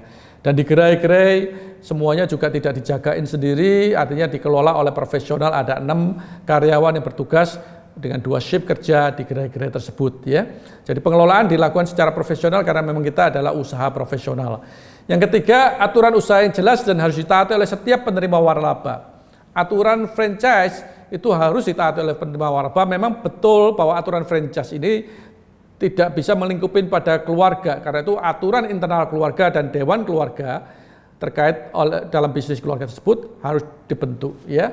Tapi dengan adanya aturan usaha yang ditentukan oleh franchisor itu akan membantu memudahkan keluarga untuk menyusun dewan keluarga maupun membentuk aturan-aturan internal di keluarganya, karena sudah ada panduannya dari aturan usaha yang ditentukan oleh franchisor. 4, adanya laporan keuntungan usaha yang jelas dan juga status kepemilikan aset usaha yang jelas. Ini adalah satu yang bagian daripada usaha profesional, ya. Dan kalau kepemilikan aset usaha itu memang disyaratkan dalam pemeriksaan dokumen legal sebelum franchisee itu dikabulkan permohonannya untuk menjadi franchisee. Jadi tidak ada sesuatu yang hidden, yang tidak terlihat jelas, ya. Pada saat feasibility study sudah dikatakan mana dokumen legalnya dan apakah Anda mempunyai hak penuh ataukah ada orang lain yang ikut memilikinya dan sebagainya. Jadi dokumen legal itu pasti diperiksa, dan tanpa dukungan dokumen legal yang baik usaha franchise tidak bisa berjalan atau tidak dikabulkan oleh franchisornya, ya, aplikasinya. Yang kelima, usaha bisa berkembang sesuai atau melebihi skala perkembangan usaha. Usaha biru ini merupakan satu usaha yang cukup padat. Jadi dalam arti seperti kota Surabaya ini saya lihat potensinya bisa mencapai 200 outlet di dalam kota Surabaya sendiri. Saat ini sudah mencapai kurang lebih 65 outlet. Kita bertumbuh 500 gerai, 542 gerai saat ini selama 18 tahun, ya, dan 2 tahun terakhir ini kita bertumbuh hampir 240 gerai. Jadi ini adalah satu usaha yang bisa berkembang karena demand-nya tinggi. Siapa demand-nya adalah orang yang membutuhkan air minum sehari-hari, yang menginginkan kualitas dan harga yang terbaik. Jadi tergantung pada kekuatan kita. Franchisor sendiri menjadikan bisnis sebagai satu franchise karena skala pengembangan usaha yang sangat besar, sehingga sebagai franchisor kita juga mempunyai namanya pengembangan gerai sendiri. Kita juga berlomba dengan franchisee untuk mengembangkan secepat-cepatnya gerai milik kita sendiri, tetapi juga pasarnya masih tetap sangat-sangat besar, sehingga kita bisa bersama-sama dengan franchisee mengembangkan usaha ini bersama-sama dan semuanya tumbuh dengan kuat sekali. Yang keenam, bisa diwariskan kepada generasi berikutnya dengan pola yang sama. Jadi usaha franchise ini juga sama, merupakan satu usaha yang bisa diwariskan dari generasi ke generasi. Beberapa dari franchise kita sudah diwariskan misalkan dari ibunya kepada anaknya dan sebagainya, ya. Jadi itu merupakan satu yang dilakukan secara legal saja dengan addendum, ya. Asal ada kejelasan legal dari status pewarisan, yaitu dari kita yang di franchisor hanya melakukan satu yang namanya mencocokkan syarat profil bagaimana mengembangkan atau menjalankan usaha ini. Kalau misalkan profilnya tidak cocok, bagaimana harus diedukasi, ya. Jadi bukan kata akhir kalau misalkan Pak saya tidak cocok dengan usaha ini, maksudnya tidak cocok, profilnya itu diperiksa oleh franchisor, ya. Misalkan Pak saya orangnya sangat kreatif, saya bosenan kalau misalkan saya harus menjalankan usaha yang rutin begitu saja, ya. Ya, Anda tahu bahwa usaha ini harus rutin, ya, tidak boleh diubah-ubah. Jadi bagaimana mengelolanya, Anda harus merubah diri Anda sendiri untuk menjalankan usaha ini. Anda tidak boleh merubah-rubahnya, ya. Tapi karena ini usaha adalah bagian daripada kehidupan Anda, tidak seluruhnya, hanya sebagian, Anda bisa melakukan kreativitas itu di usaha-usaha yang lain. Dan kita adalah manusia-manusia pembelajar. Kita kalau sudah tahu persyaratannya, kita bisa ikutin. Saya kira itu ya, sederhana saja. Kita bisa beradaptasi terhadap persyaratan daripada bisnis kalau kita ingin sukses. 7, menjadi sarana distribusi kekayaan keluarga yang berkeadilan di saat awal, yaitu memberikan modal. Modalnya bisa sama, ya, dan sekaligus tidak menghalangi realisasi potensi masing-masing bagi pengembangan usaha. Jadi bagi orang tua yang senang itu kan kalau anaknya itu dapatkan modal tapi juga mengerjakan, ya, mengerjakan, dan mengerjakan itu lalu menimbulkan satu pencapaian prestasi dari masing-masing anaknya. Modalnya mungkin tetap sama, tapi yang satu bisa dari satu outlet bisa berkembang menjadi 5 outlet, yang satu yang lain satu outlet tetap satu outlet selama 5 tahun misalkan. Itu bisa-bisa saja, dan itu merupakan satu prinsip yang berkeadilan, ya. Yang ke-8, masing-masing bisa menjalankan usaha lain karena kemudahan operasional usaha franchise atau pengelolaan oleh manajemen dengan dukungan franchisor. Jadi menjalankan usaha lain ini merupakan satu opsi, karena masing-masing daripada anak mungkin mempunyai kepintarannya sendiri dan mungkin mempunyai satu interestnya sendiri di bidang yang lain. Dan usaha ini adalah usaha yang sederhana, satu, mudah dioperasikan, hanya syaratnya 1 jam 1 hari untuk berkunjung, dan bahkan kalau memungkinkan mereka bisa menunjuk pengelola, ya, mereka belajar untuk menunjuk pengelola oleh manajemen dengan dukungan franchisor. Akhirnya bisnis ini menjadi seakan-akan passive income, ya, mungkin meeting dengan manajemen 1 bulan sekali atau 3 bulan sekali begitu, ya. Karena apa? Karena adanya franchisor yang mendukung operasional daripada gerai tersebut. Jadi bukan hanya satu manajemen saja, tapi juga manajemen franchisor turut mendukung usaha ini sehingga lebih mudah dikerjakan. 9, usaha yang mempunyai nilai-nilai baik yang menjawab idealisme generasi Y dan Z untuk anaknya, ya. Misalkan dalam hal ramah lingkungan, usaha ini adalah usaha yang minimal sekali dalam waste di plastik, misalkan bahkan ini disebut refill, isi ulang, ya. Sifat sosial dari penyediaan air minum yang murah sekaligus berkualitas bagi masyarakat, ini yang banyak dari franchise kita yang menyukai fitur ini, ya. Jadi semua pelanggan kita adalah teman yang kita jumpai hampir tiap minggu sekali, kadang-kadang tiap hari sekali, dan mereka semua merasa terbantu dengan adanya air minum yang kualitas baik dan harganya murah. 10, usaha yang membangun aset dan menyediakan arus kas yang aman dan dapat diskalakan. Biro membangun aset propertinya dan menyediakan arus kas retailnya yang aman dan dapat diskalakan sesuai dengan level kerja yang dikehendaki, sehingga menjadi satu usaha yang baik menurut generasi X, baby boomers, bahkan generasi silent. Ya, mereka ini adalah generasi-generasi yang senang dengan aset properti, ya. Jadi akan terpuaskan. Kalau dikatakan tadi generasi Z, generasi Y, mereka tidak terlalu memikirkan tentang aset yang sifatnya keras. Mereka lebih menekankan pada lifestyle. Mereka naik Grab aja lah, saya tinggal di apartemen sajalah. Kalau generasi yang senior, mereka mungkin lebih pikir saya beli rumah aja daripada beli di apartemen. Kapan naiknya harga apartemen dibandingkan harga rumah, misalkan seperti itu, ya. Itu pandangan-pandangan berbeda yang dijembatani oleh bisnis franchise biru ini. Oke, ini adalah satu grafis atau satu tabulasi untuk meringkas apa yang kita cermati tadi, ya. Misalkan kita bisnis kolaborasi ini antara anak orang tua, dan bagaimana franchise biru ini memfasilitasi terjadinya bisnis kolaborasi ini. Anak mempunyai keinginan untuk kebebasan waktu, orang tua inginnya waktunya waktu kantor, ya, disiplin begitu. Dari franchise biru hanya memintakan 1 jam kunjungan ke gerai per hari, sehingga banyak sisa waktu yang lain. Untuk anak, mereka sensitif terhadap isu sosial dan lingkungan. Buat mereka itu adalah sesuatu yang penting, idealisme yang mereka ingin pertahankan, ya, perjuangkan. Bagi orang tua yang penting praktis, realistis. Franchise biru mengatakan bahwa itu bisa terjadi, kualitas sekaligus harga yang terbaik itu ada, ya, dan itu membantu banyak sekali orang dari sisi sosialnya. Dan minim sampah plastik karena memang kita adalah refill bisnis, ya. Bagi anak, lifestyle tanpa aset itu adalah merupakan keinginan mereka. Bagi orang tua, kekayaan itu ya aset, ya, kekayaan itu ada wealth, itu ya ada pada asetnya. Di franchise biru, bisnis aset properti memberikan jawabannya Dan buat lifestyle juga ada bisnis kas retail, tidak hanya makan dari aset, tak mungkin ya, aset tak bisa dimakan. Yang bisa dimakan itu adalah dari dapatkan hasil kas dari retail. Artinya kita mendapatkan cash flow, aliran uang untuk kehidupan kita, untuk mendukung lifestyle kita. Ya.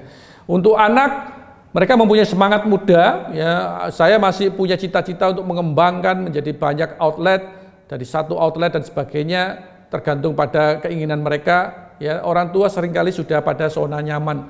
Aduh, memulai usaha lagi buat apa ya? Saya sudah cukup kok. Semuanya sudah. Saya ingin menikmati masa tua saya, sudah berada di zona nyaman. Jadi, tapi mereka menginginkan bahwa anaknya bekerja dan berkembang, ya, menjadi sukses. Itu selalu bagi orang tua menginginkan anaknya demikian. Untuk itu pekerjaan ini disediakan di franchise biru karena ini adalah usaha yang membutuhkan kerja.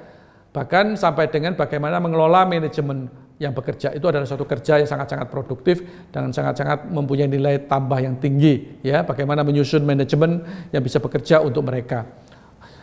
Kalau anak menginginkan mengatakan bahwa aku tidak punya modal, orang tua mengatakan saya punya modalnya. Ya, jadi franchise biru menyediakan struktur membagikan kekayaan atau modal secara berkeadilan yang tadi. Kalau anak katakan dia mempunyai tingkat penguasaan teknologi yang tinggi, high tech, orang tua seringkali lagged, ya, agak tertinggal. Kita sebagai franchise mempunyai bisnis yang teruji waktu, tentu saja akan terus beradaptasi terhadap perubahan-perubahan zaman. Ya, misalkan sekarang ini dalam sisi pandemi adanya Zoom, bincang bisnis seperti macam ini atau satu pengajaran semacam ini. Sebagai bisnis kita dengan cepat sekali beradaptasi, ya, karena itu menjadi satu yang bisa menjembatani antara anak dan orang tua. Ini adalah campaign kita yang kita mulai tahun 2020 tahun ini ya, 2020. Millennial Mind Are You? Berasal dari kata millennial entrepreneur mind, pikiran-pikiran milenial yang entrepreneur.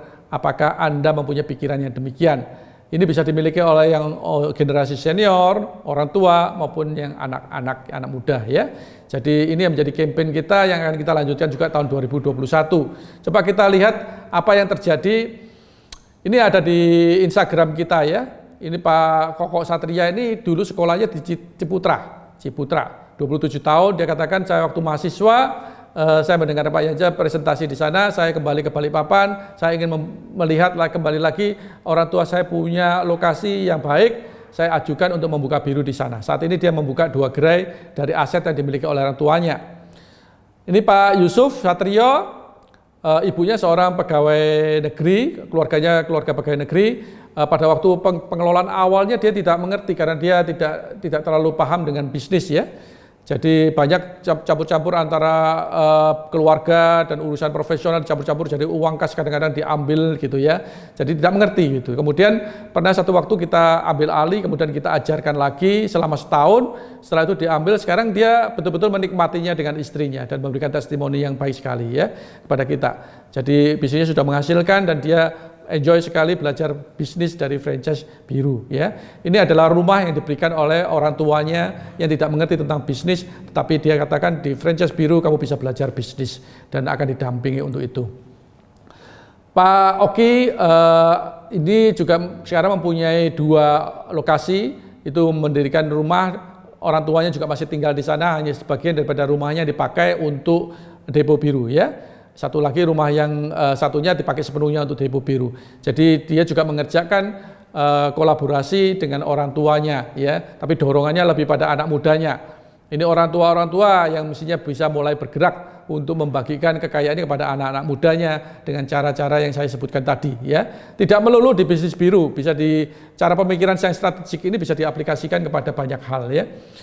Misalkan yang Bu Titis ini, Titia Andam Sali, dia juga memanfaatkan rumah yang mungkin diwariskan dari orang tuanya ya untuk menjadi depo air minum biru. Saya kira itu Bu Dia mungkin bisa masuk ke dalam sesi tanya jawab untuk memperkaya wawasan kita di bidang ini ya. Terima kasih. Terima kasih Pak Yanja, menarik sekali ya. Ini kira-kira setelah pertemuan ini ada yang berpikir malam hari ini nggak bisa tidur nanti Pak. memikirkan strategic thinking dari bisnis air biru ini. Menarik sekali Pak Yance. Ya, saya langsung masuk ke sesi tanya jawab ya, Pak Yance. Iya Bu, silakan. Sudah jam 8:30. Silahkan, siapa yang mau bertanya? Oh, ini ada satu pertanyaan di chat. Bisa saya langsung bacakan ya Pak Yance. Malam Pak Yance, mau tanya, ketika franchisor memberikan kebebasan pada franchisee untuk mengelola franchise-nya, bagaimana menjaga mutunya Pak? Karena pasti akan mempengaruhi bisnis secara keseluruhan. Lalu saya pribadi adalah orang yang cukup takut beli air, selain yang umum Pak, kayak Aqua, Cleo, dan lain-lain. Bagaimana meyakinkan calon customer yang akan membeli Pak? Ini dari Bu Triksi, Pak Yance. Iya. Satu hal tadi yang terakhir dulu ya, bagaimana meyakinkan. Kalau saya katakan memang bisnis kita ada untuk meyakinkan orang dengan melalui edukasi. Edukasi bahwa bisnis ini real, bisnis ini ada dengan datang ke gerai. Kalau misalkan tidak teryakinkan juga setelah beberapa waktu, memang boleh dikatakan mungkin tidak semua orang mempunyai satu preferensi ya. Belum tentu masuk ke dalam segmen value. Karena buat mereka mungkin lebih sensitif kepada kesehatan misalkan, ya lebih berat kepada sana. Jadi inginkan air itu yang terbaiknya, mahal nggak apa-apa buat saya gitu ya. Dan kalau sudah mempunyai satu pandangan semacam itu, berarti dia bukan market value. Market value adalah orang yang menghendaki harganya dilihat, bukan hanya kualitasnya. Ya, tapi kalau dia katakan harga tidak masalah buat saya, yang penting kualitasnya, maka sebetulnya secara geografi dia bukan market value. Dan itu sah-sah saja, dan itu baik-baik saja, tidak semua pelanggan seperti itu. Tapi boleh saya katakan bahwa market value ini adalah market yang terbesar, market yang paling banyak ya. Kalau kita katakan di negara yang maju seperti Amerika itu semua yang paling besar marketnya adalah market value di negara maju sekalipun ya. Mereka membeli segala sesuatunya dengan gelondongan besar yang model kayak dulu makro itu di sana di namanya Costco, wah itu orang beli mesti dalam jumlah banyak-banyak, tapi mereka untuk simpanan 1 bulan begitu, mereka belanja banyak gitu ya. Tapi untuk dapatkan apa, harganya supaya murah, tapi mereka tidak penginkan kualitasnya menurun, kualitasnya tetap seperti itu tapi harganya lebih murah bagaimana ya. Kalau memang psikografiknya mereka adalah segmen value, pasti mereka akan melihat kepada biru ya, teryakinkan dengan sendirinya. Saya kira itu. Yang pertama tadi apa ya Bu Dia tadi? Ketika franchisor memberikan kebebasan pada franchisee untuk mengelola franchise-nya, bagaimana menjaga mutunya Pak? Karena pasti mempengaruhi bisnis secara keseluruhan. Ya, itu sebetulnya bagian daripada transfer of knowledge-nya ya, dan juga kita memilih franchisee. Karena kita juga memilih segmen bisnis kita. Seperti kita di Franchise Biru, investasi adalah 500 juta di luar daripada lokasi dan renovasi misalkan. Jadi kalau di total-total biaya yang keluar mungkin bisa antara 1,5–2 M begitu ya. Jadi itu cukup mahal. Sekarang apakah dia tidak peduli dengan bisnis ini, dengan pengeluaran dia? Ini seorang pengusaha, dia harus berhitung-hitung kan. Kalau dia tidak sayang ya tentu saja dia tidak mengamankan bisnisnya, itu satu hal. Yang kedua memang dari franchisor mempunyai tugas juga untuk mengedukasi franchisee mengenai apa yang disebut dengan kualitas dan bagaimana mereka bisa melakukannya dalam prosedur menjalankan usaha ini sehari-hari. Kita akan training kepada franchisee-nya tapi juga kepada karyawan-karyawan gerainya, itu yang sehari-hari mereka lakukan ya. Yang ketiga ya memang selalu ada kunjungan-kunjungan yang sifatnya untuk membangun kualitas itu. Ya, jadi akan setahun 2 kali kita ada kunjungan dari franchisor, kemudian kita akan rankingkan dan kita akan berikan rapotan. Dari yang bawah kita berikan tengkorak gitu, yang atas kita berikan pujian, kita berikan hadiah begitu ya. Tapi yang utama dari mereka dapat terima rapotannya, sehingga mereka tahu dari 1000 poin itu mana yang mereka lepas, mereka yang lemah. Dan di situ mereka mendapatkan satu review yang jelas sehingga mereka bisa meningkatkan diri di situ.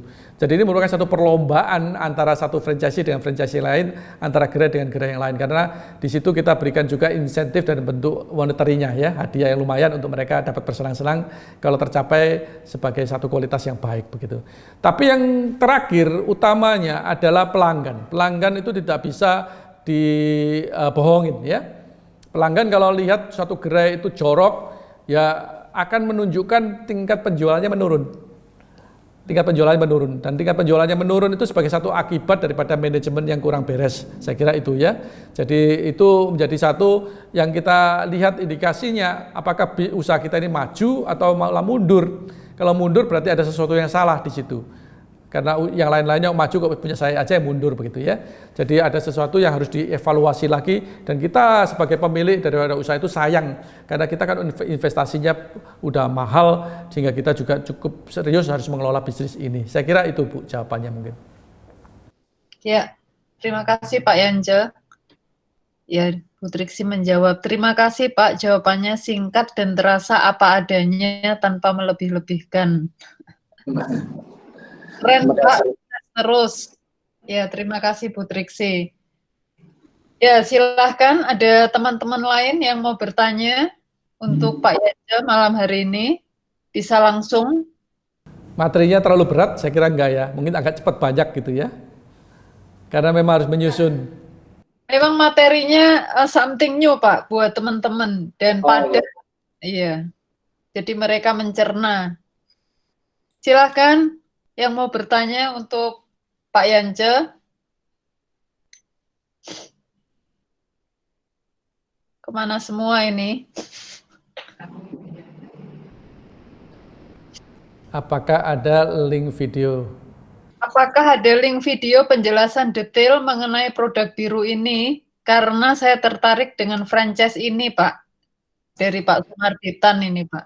Bisa di website kita aja airminumbiru.com ya. Di airminumbiru.com ya, Pak ya? Ya, airminumbiru.com. Ya.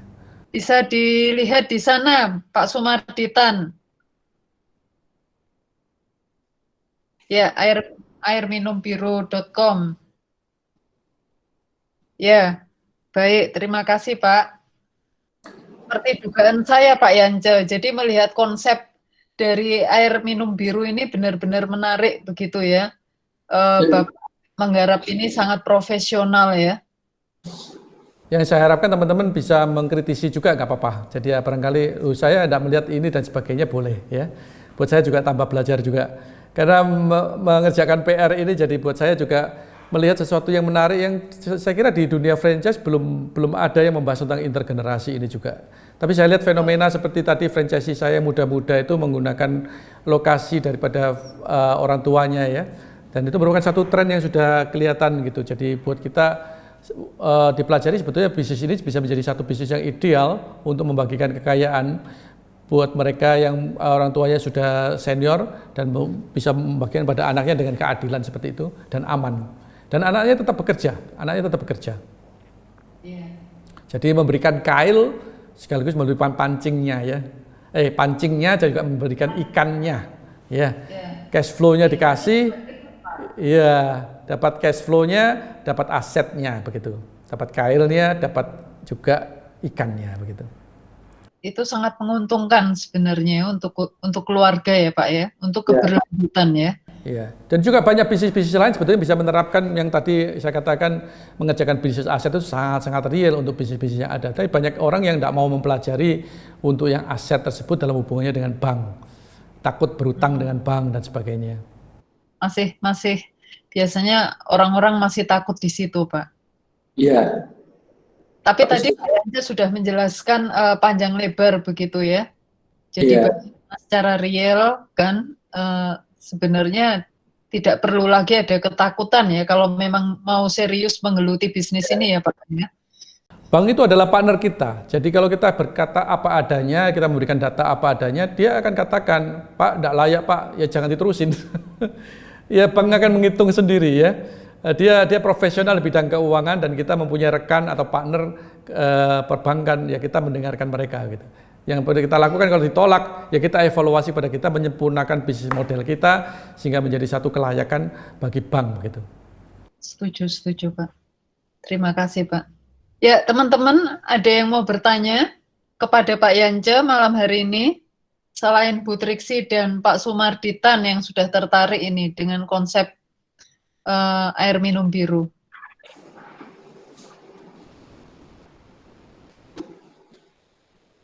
Silahkan langsung saja.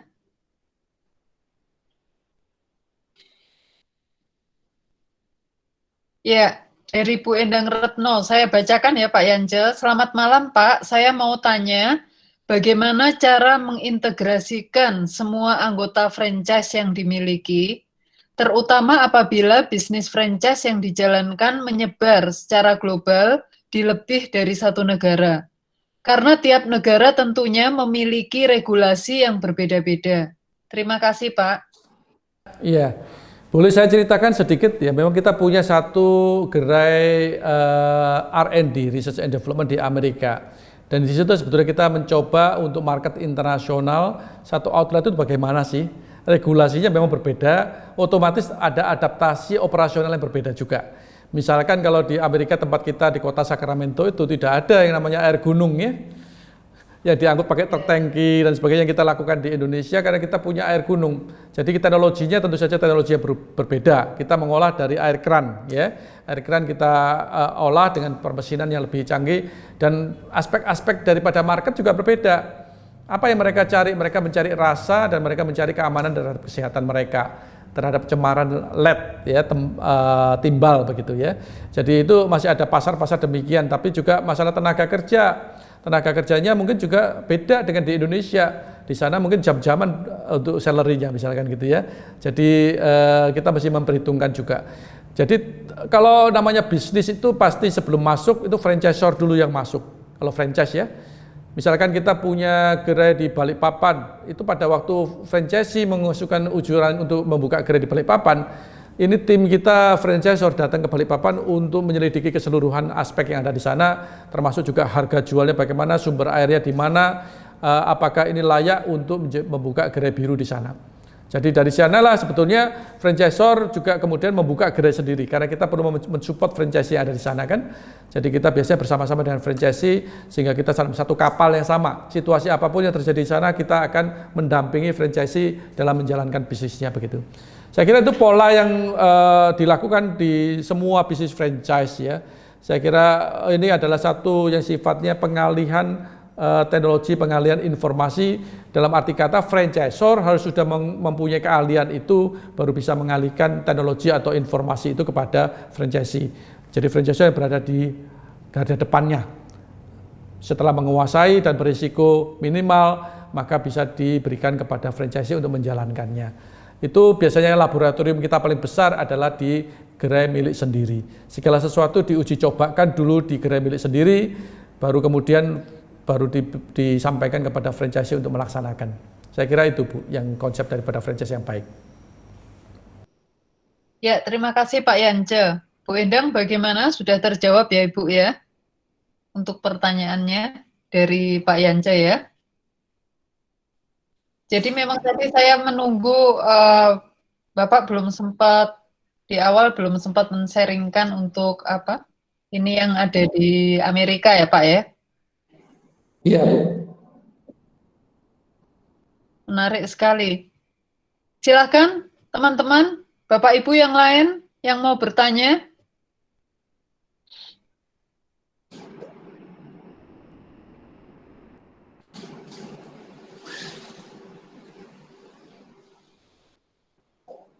Ini masih memikirkan pertanyaan atau bingung atau bagaimana? Terima kasih Pak atas jawabannya sangat jelas dan detail. Ya Bu Endang, terima kasih kembali.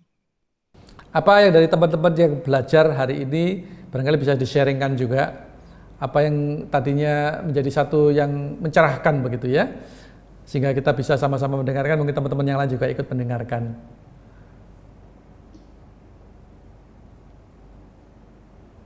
Silakan, siapa yang mau bertanya atau mau sharing, mau belajar apa malam hari ini? Kok pada diem semua ini? Nanti kalau sudah saya minta videonya, oh nah, halo, malam Pak, malam. Iya, silakan Pak Ronald dulu aja. Oh ya Pak Ronald dulu, baru Pak Andrew ya. Silakan Pak Ronald. Halo ya, selamat malam Pak Yance. Ya Pak Ronald, selamat malam. Ya, nah, ini 3 kali putus Pak saya Pak. Saya connect lagi, jadi ya maaf ini internetnya nggak pernah stabil beberapa hari terakhir. Ini Pak Yance, tadi Pak Yance kan sebutkan ya itu kalau harganya ini jujur aja Pak Yance ya, saya juga baru aware sekarang ya kalau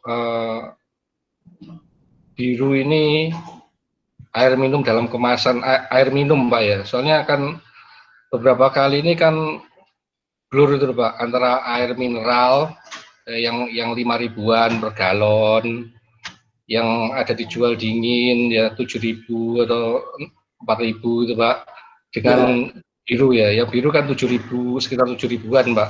Ya aja ya.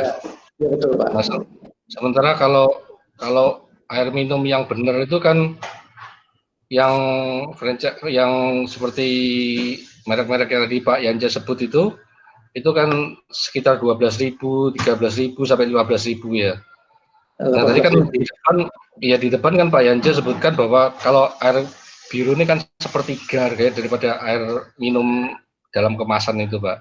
Ya. Nah ini strategi awalnya ya Bapak membangun kepercayaan dari orang-orang ya. Itu gimana Pak ya? Soalnya kalau 7.500 ya 7.000 itu kan kalau di pikiran saya yang awam ini itu kan harganya di tengah-tengah itu Pak. Jadi kalau air mineral biasa itu 5.000. Tapi kalau air minum yang merek-merek itu kan 12.000 ke atas. Jadi kan marketnya positioningnya ini gimana Pak Yanja waktu itu bisa rebut pasar ya, strateginya gimana ya? Soalnya kalau Pak Yanja bilang air minum untuk air minum, sementara pada awalnya kan banyak orang nggak tahu ya. Kalau air minum kan harganya 12.000, 15.000 ya. Nah ini kok harganya 7.000 gitu loh. Ini air minum betul atau enggak itu loh. Ini pertama kali Pak ya. Jadi waktu pertama kali turun itu kan orang nggak tahu Pak ya. Kan belum tahu kualitasnya biru, belum tahu apa-apa kan ya. Jadi Pak Yanja turun menjual barang air minum yang harganya 7.000. Sementara air mineral harganya 5.000. Tetapi air minum yang biasanya orang minum itu kan sekitar 12.000-an. Jadi kan gapnya di tengah itu Pak. Untuk minum itu tinggi, untuk air mineral yang biasanya untuk masak-masak itu juga lebih tinggi juga itu Pak. Nah awalnya gimana Pak Yanja? Bangun ya, Pak, ya. Gimana Pak? Saya ceritakan ya. Silahkan Pak Yanja. Ya, kita harus tahu sebabnya kenapa air minum isi ulang itu bisa murah. Itu yang menjadi analisa kita yang pertama. Murahnya karena apa? Murahnya karena mengurangkan kualitasnya atau karena sebab lain. Kalau kita analisa waktu itu kita melakukan satu pemeriksaan ya. Saya ketemu dengan isi ulang ini pada tahun 2001. Pada waktu saya mengelola rumah makan Ayam Goreng Sriwijaya di Jemur Sari ya. Airnya habis, kemudian saya butuh air, saya lihat katanya orang di situ ada isi ulang gitu ya. Coba saya ke sana, memang gerainya ramai sekali.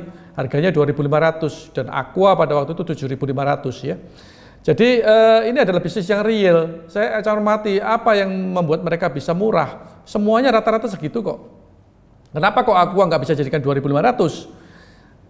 Kalau mereka sebagai bisnis yang bisa berkompetisi kan mereka bisa menyaingi harganya juga.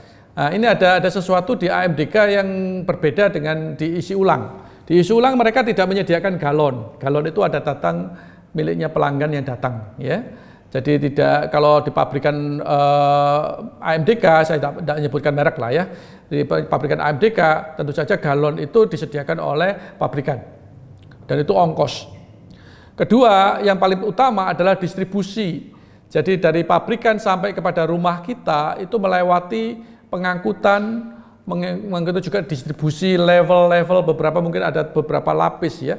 Mungkin distributor utamanya membawa dari luar kota ke gudang di Surabaya, mungkin dalam volume yang besar sekali, pakai truk-truk yang besar sekali. Mungkin ada retailer-retailer yang mengambil 100 galon dari distributor tersebut, kemudian sampai kita yang membeli hanya beberapa galon begitu ya. Dan itu masing-masing retailer itu kan juga atau distributor itu kan punya keuntungan juga dan punya biaya-biaya juga, ada biaya gudang, biaya transportasinya, ada biaya juga tokonya ya. Dan itu semua biaya distribusi itu mahal karena itu merupakan satu yang berlapis ya. Sedangkan kita di Biru kan menjual air, hanya air curahnya saja.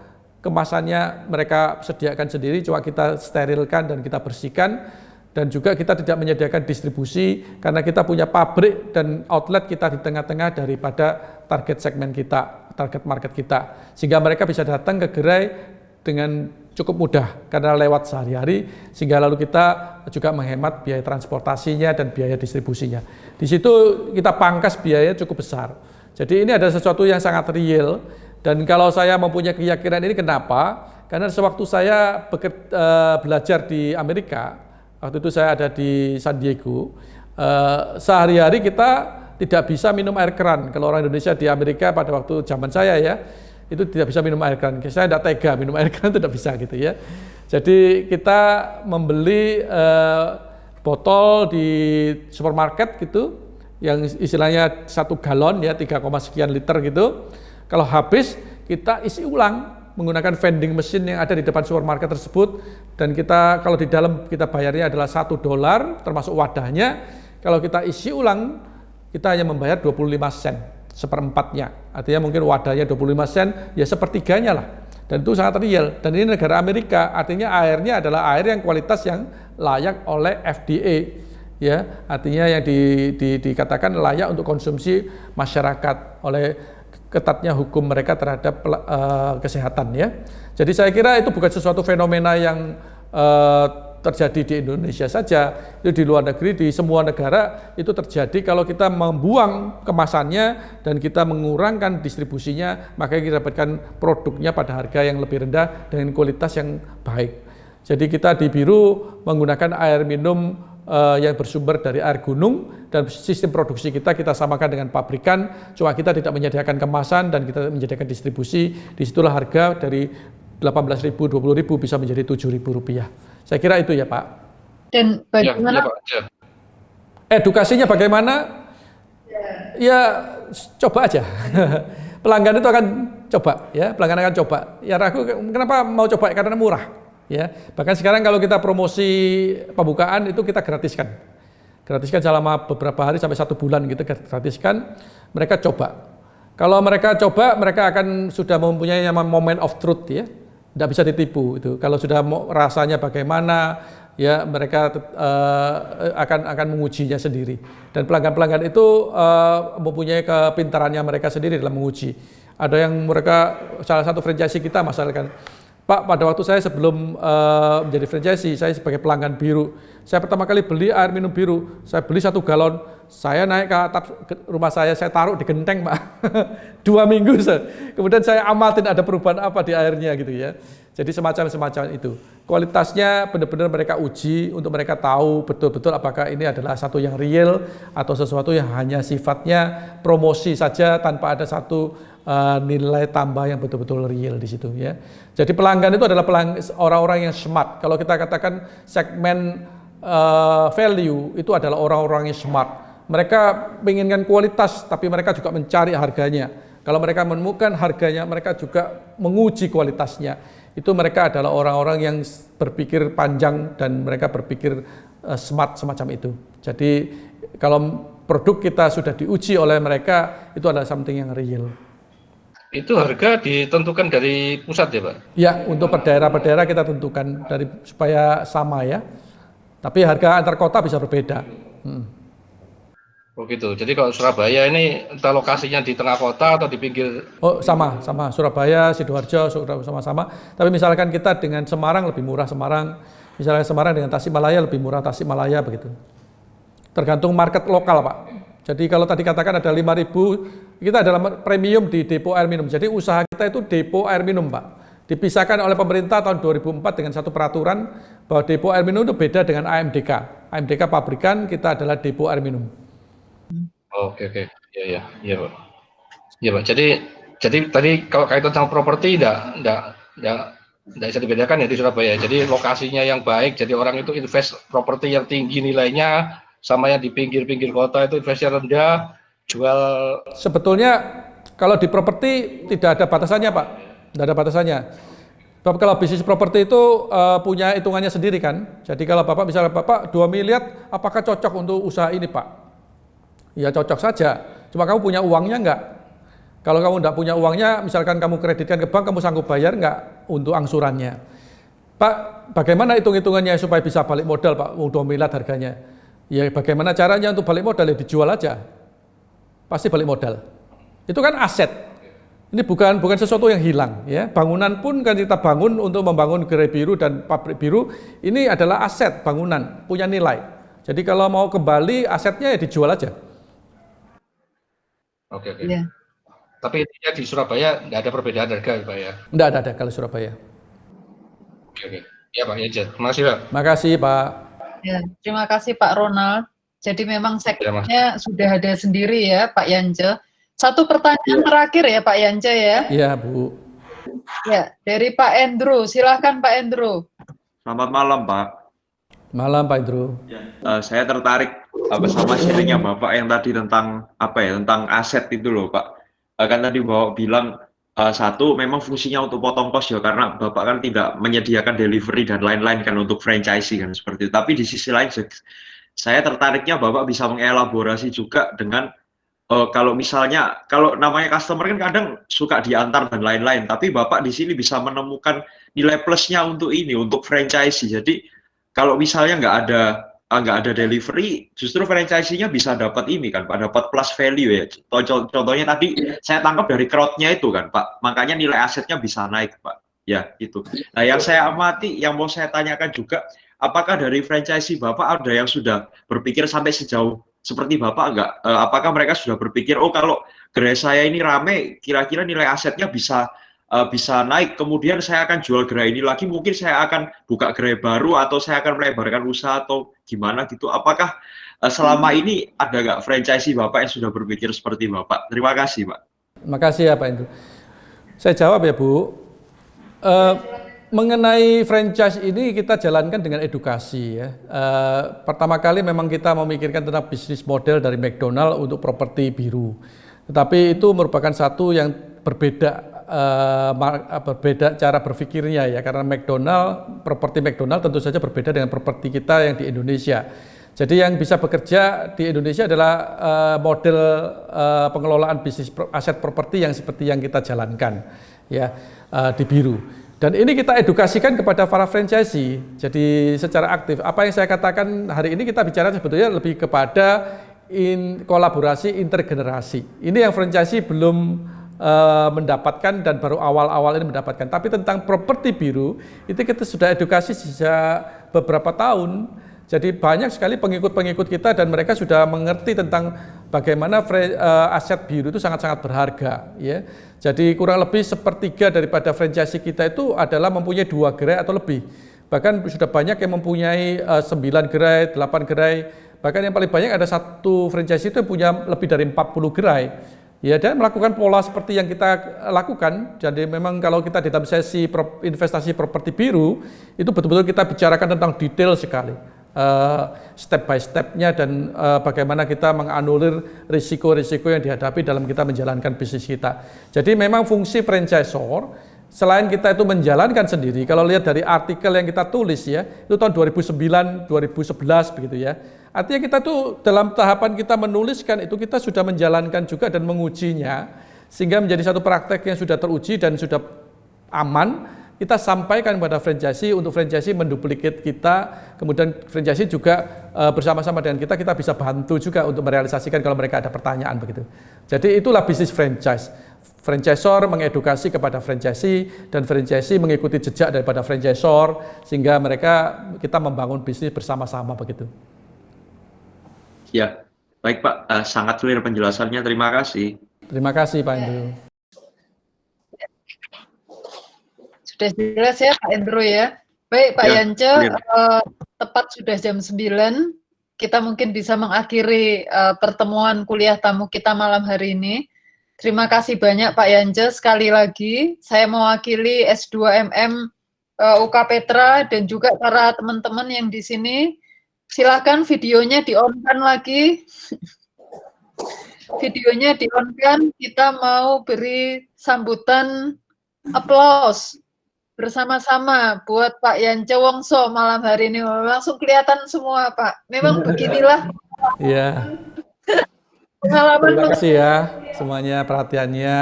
Ya, saya senang dengan yang bersemangat untuk belajar seperti itu ya. Pada saat menerangkan materi kan seperti bicara sendiri ya Pak. Lama-lama biasa Bu di Zoom seperti itu ya. Tidak kelihatan orang. Benar, Pak. Jadi itu yang hampir setiap hari saya alami, Pak. Kayak ngomong sendiri, nanti kalau sudah waktunya mau selesai baru kelihatan siapa pesertanya. Baik, terima kasih banyak Pak Yance untuk sharingnya, knowledge-nya, inspirasi buat kami semua. Sepertinya teman-teman mendapatkan seperti yang tadi saya katakan Pak, strategi thinking yang baru ya tentang bisnis franchise dan intergeneration ya, menarik sekali. Nanti materinya boleh di-share ke kami ya Pak Yance ya. Iya, ya, untuk materi itu kita akan dokumentasikan, nanti kita akan share ya Bu ya. Ya. Terima kasih Bu Dia untuk kesempatannya untuk bisa mengajar di MM UK Petra ya. Ya. Saya sungguh bersyukur juga. Kita beri aplaus untuk Pak Yance. Mikrofonnya dibuka. Terima kasih Pak Yance, Bu Dia. Pak Yance, selamat malam. Terima kasih Pak, terima kasih Bu, selamat malam. Selamat malam Pak. Semangat semuanya. Terima kasih Pak, Bu. Terima kasih. Terima kasih Bu Dia. Terima kasih Pak Yance. Terima kasih. Terima kasih Bu, Pak. Tuhan memberkati. Tuhan berkati. Terima kasih. Ya, makasih ya. Terima kasih banyak. Ya, makasih Bu Dia. Terima kasih teman-teman semua. Selamat malam Pak. Malam.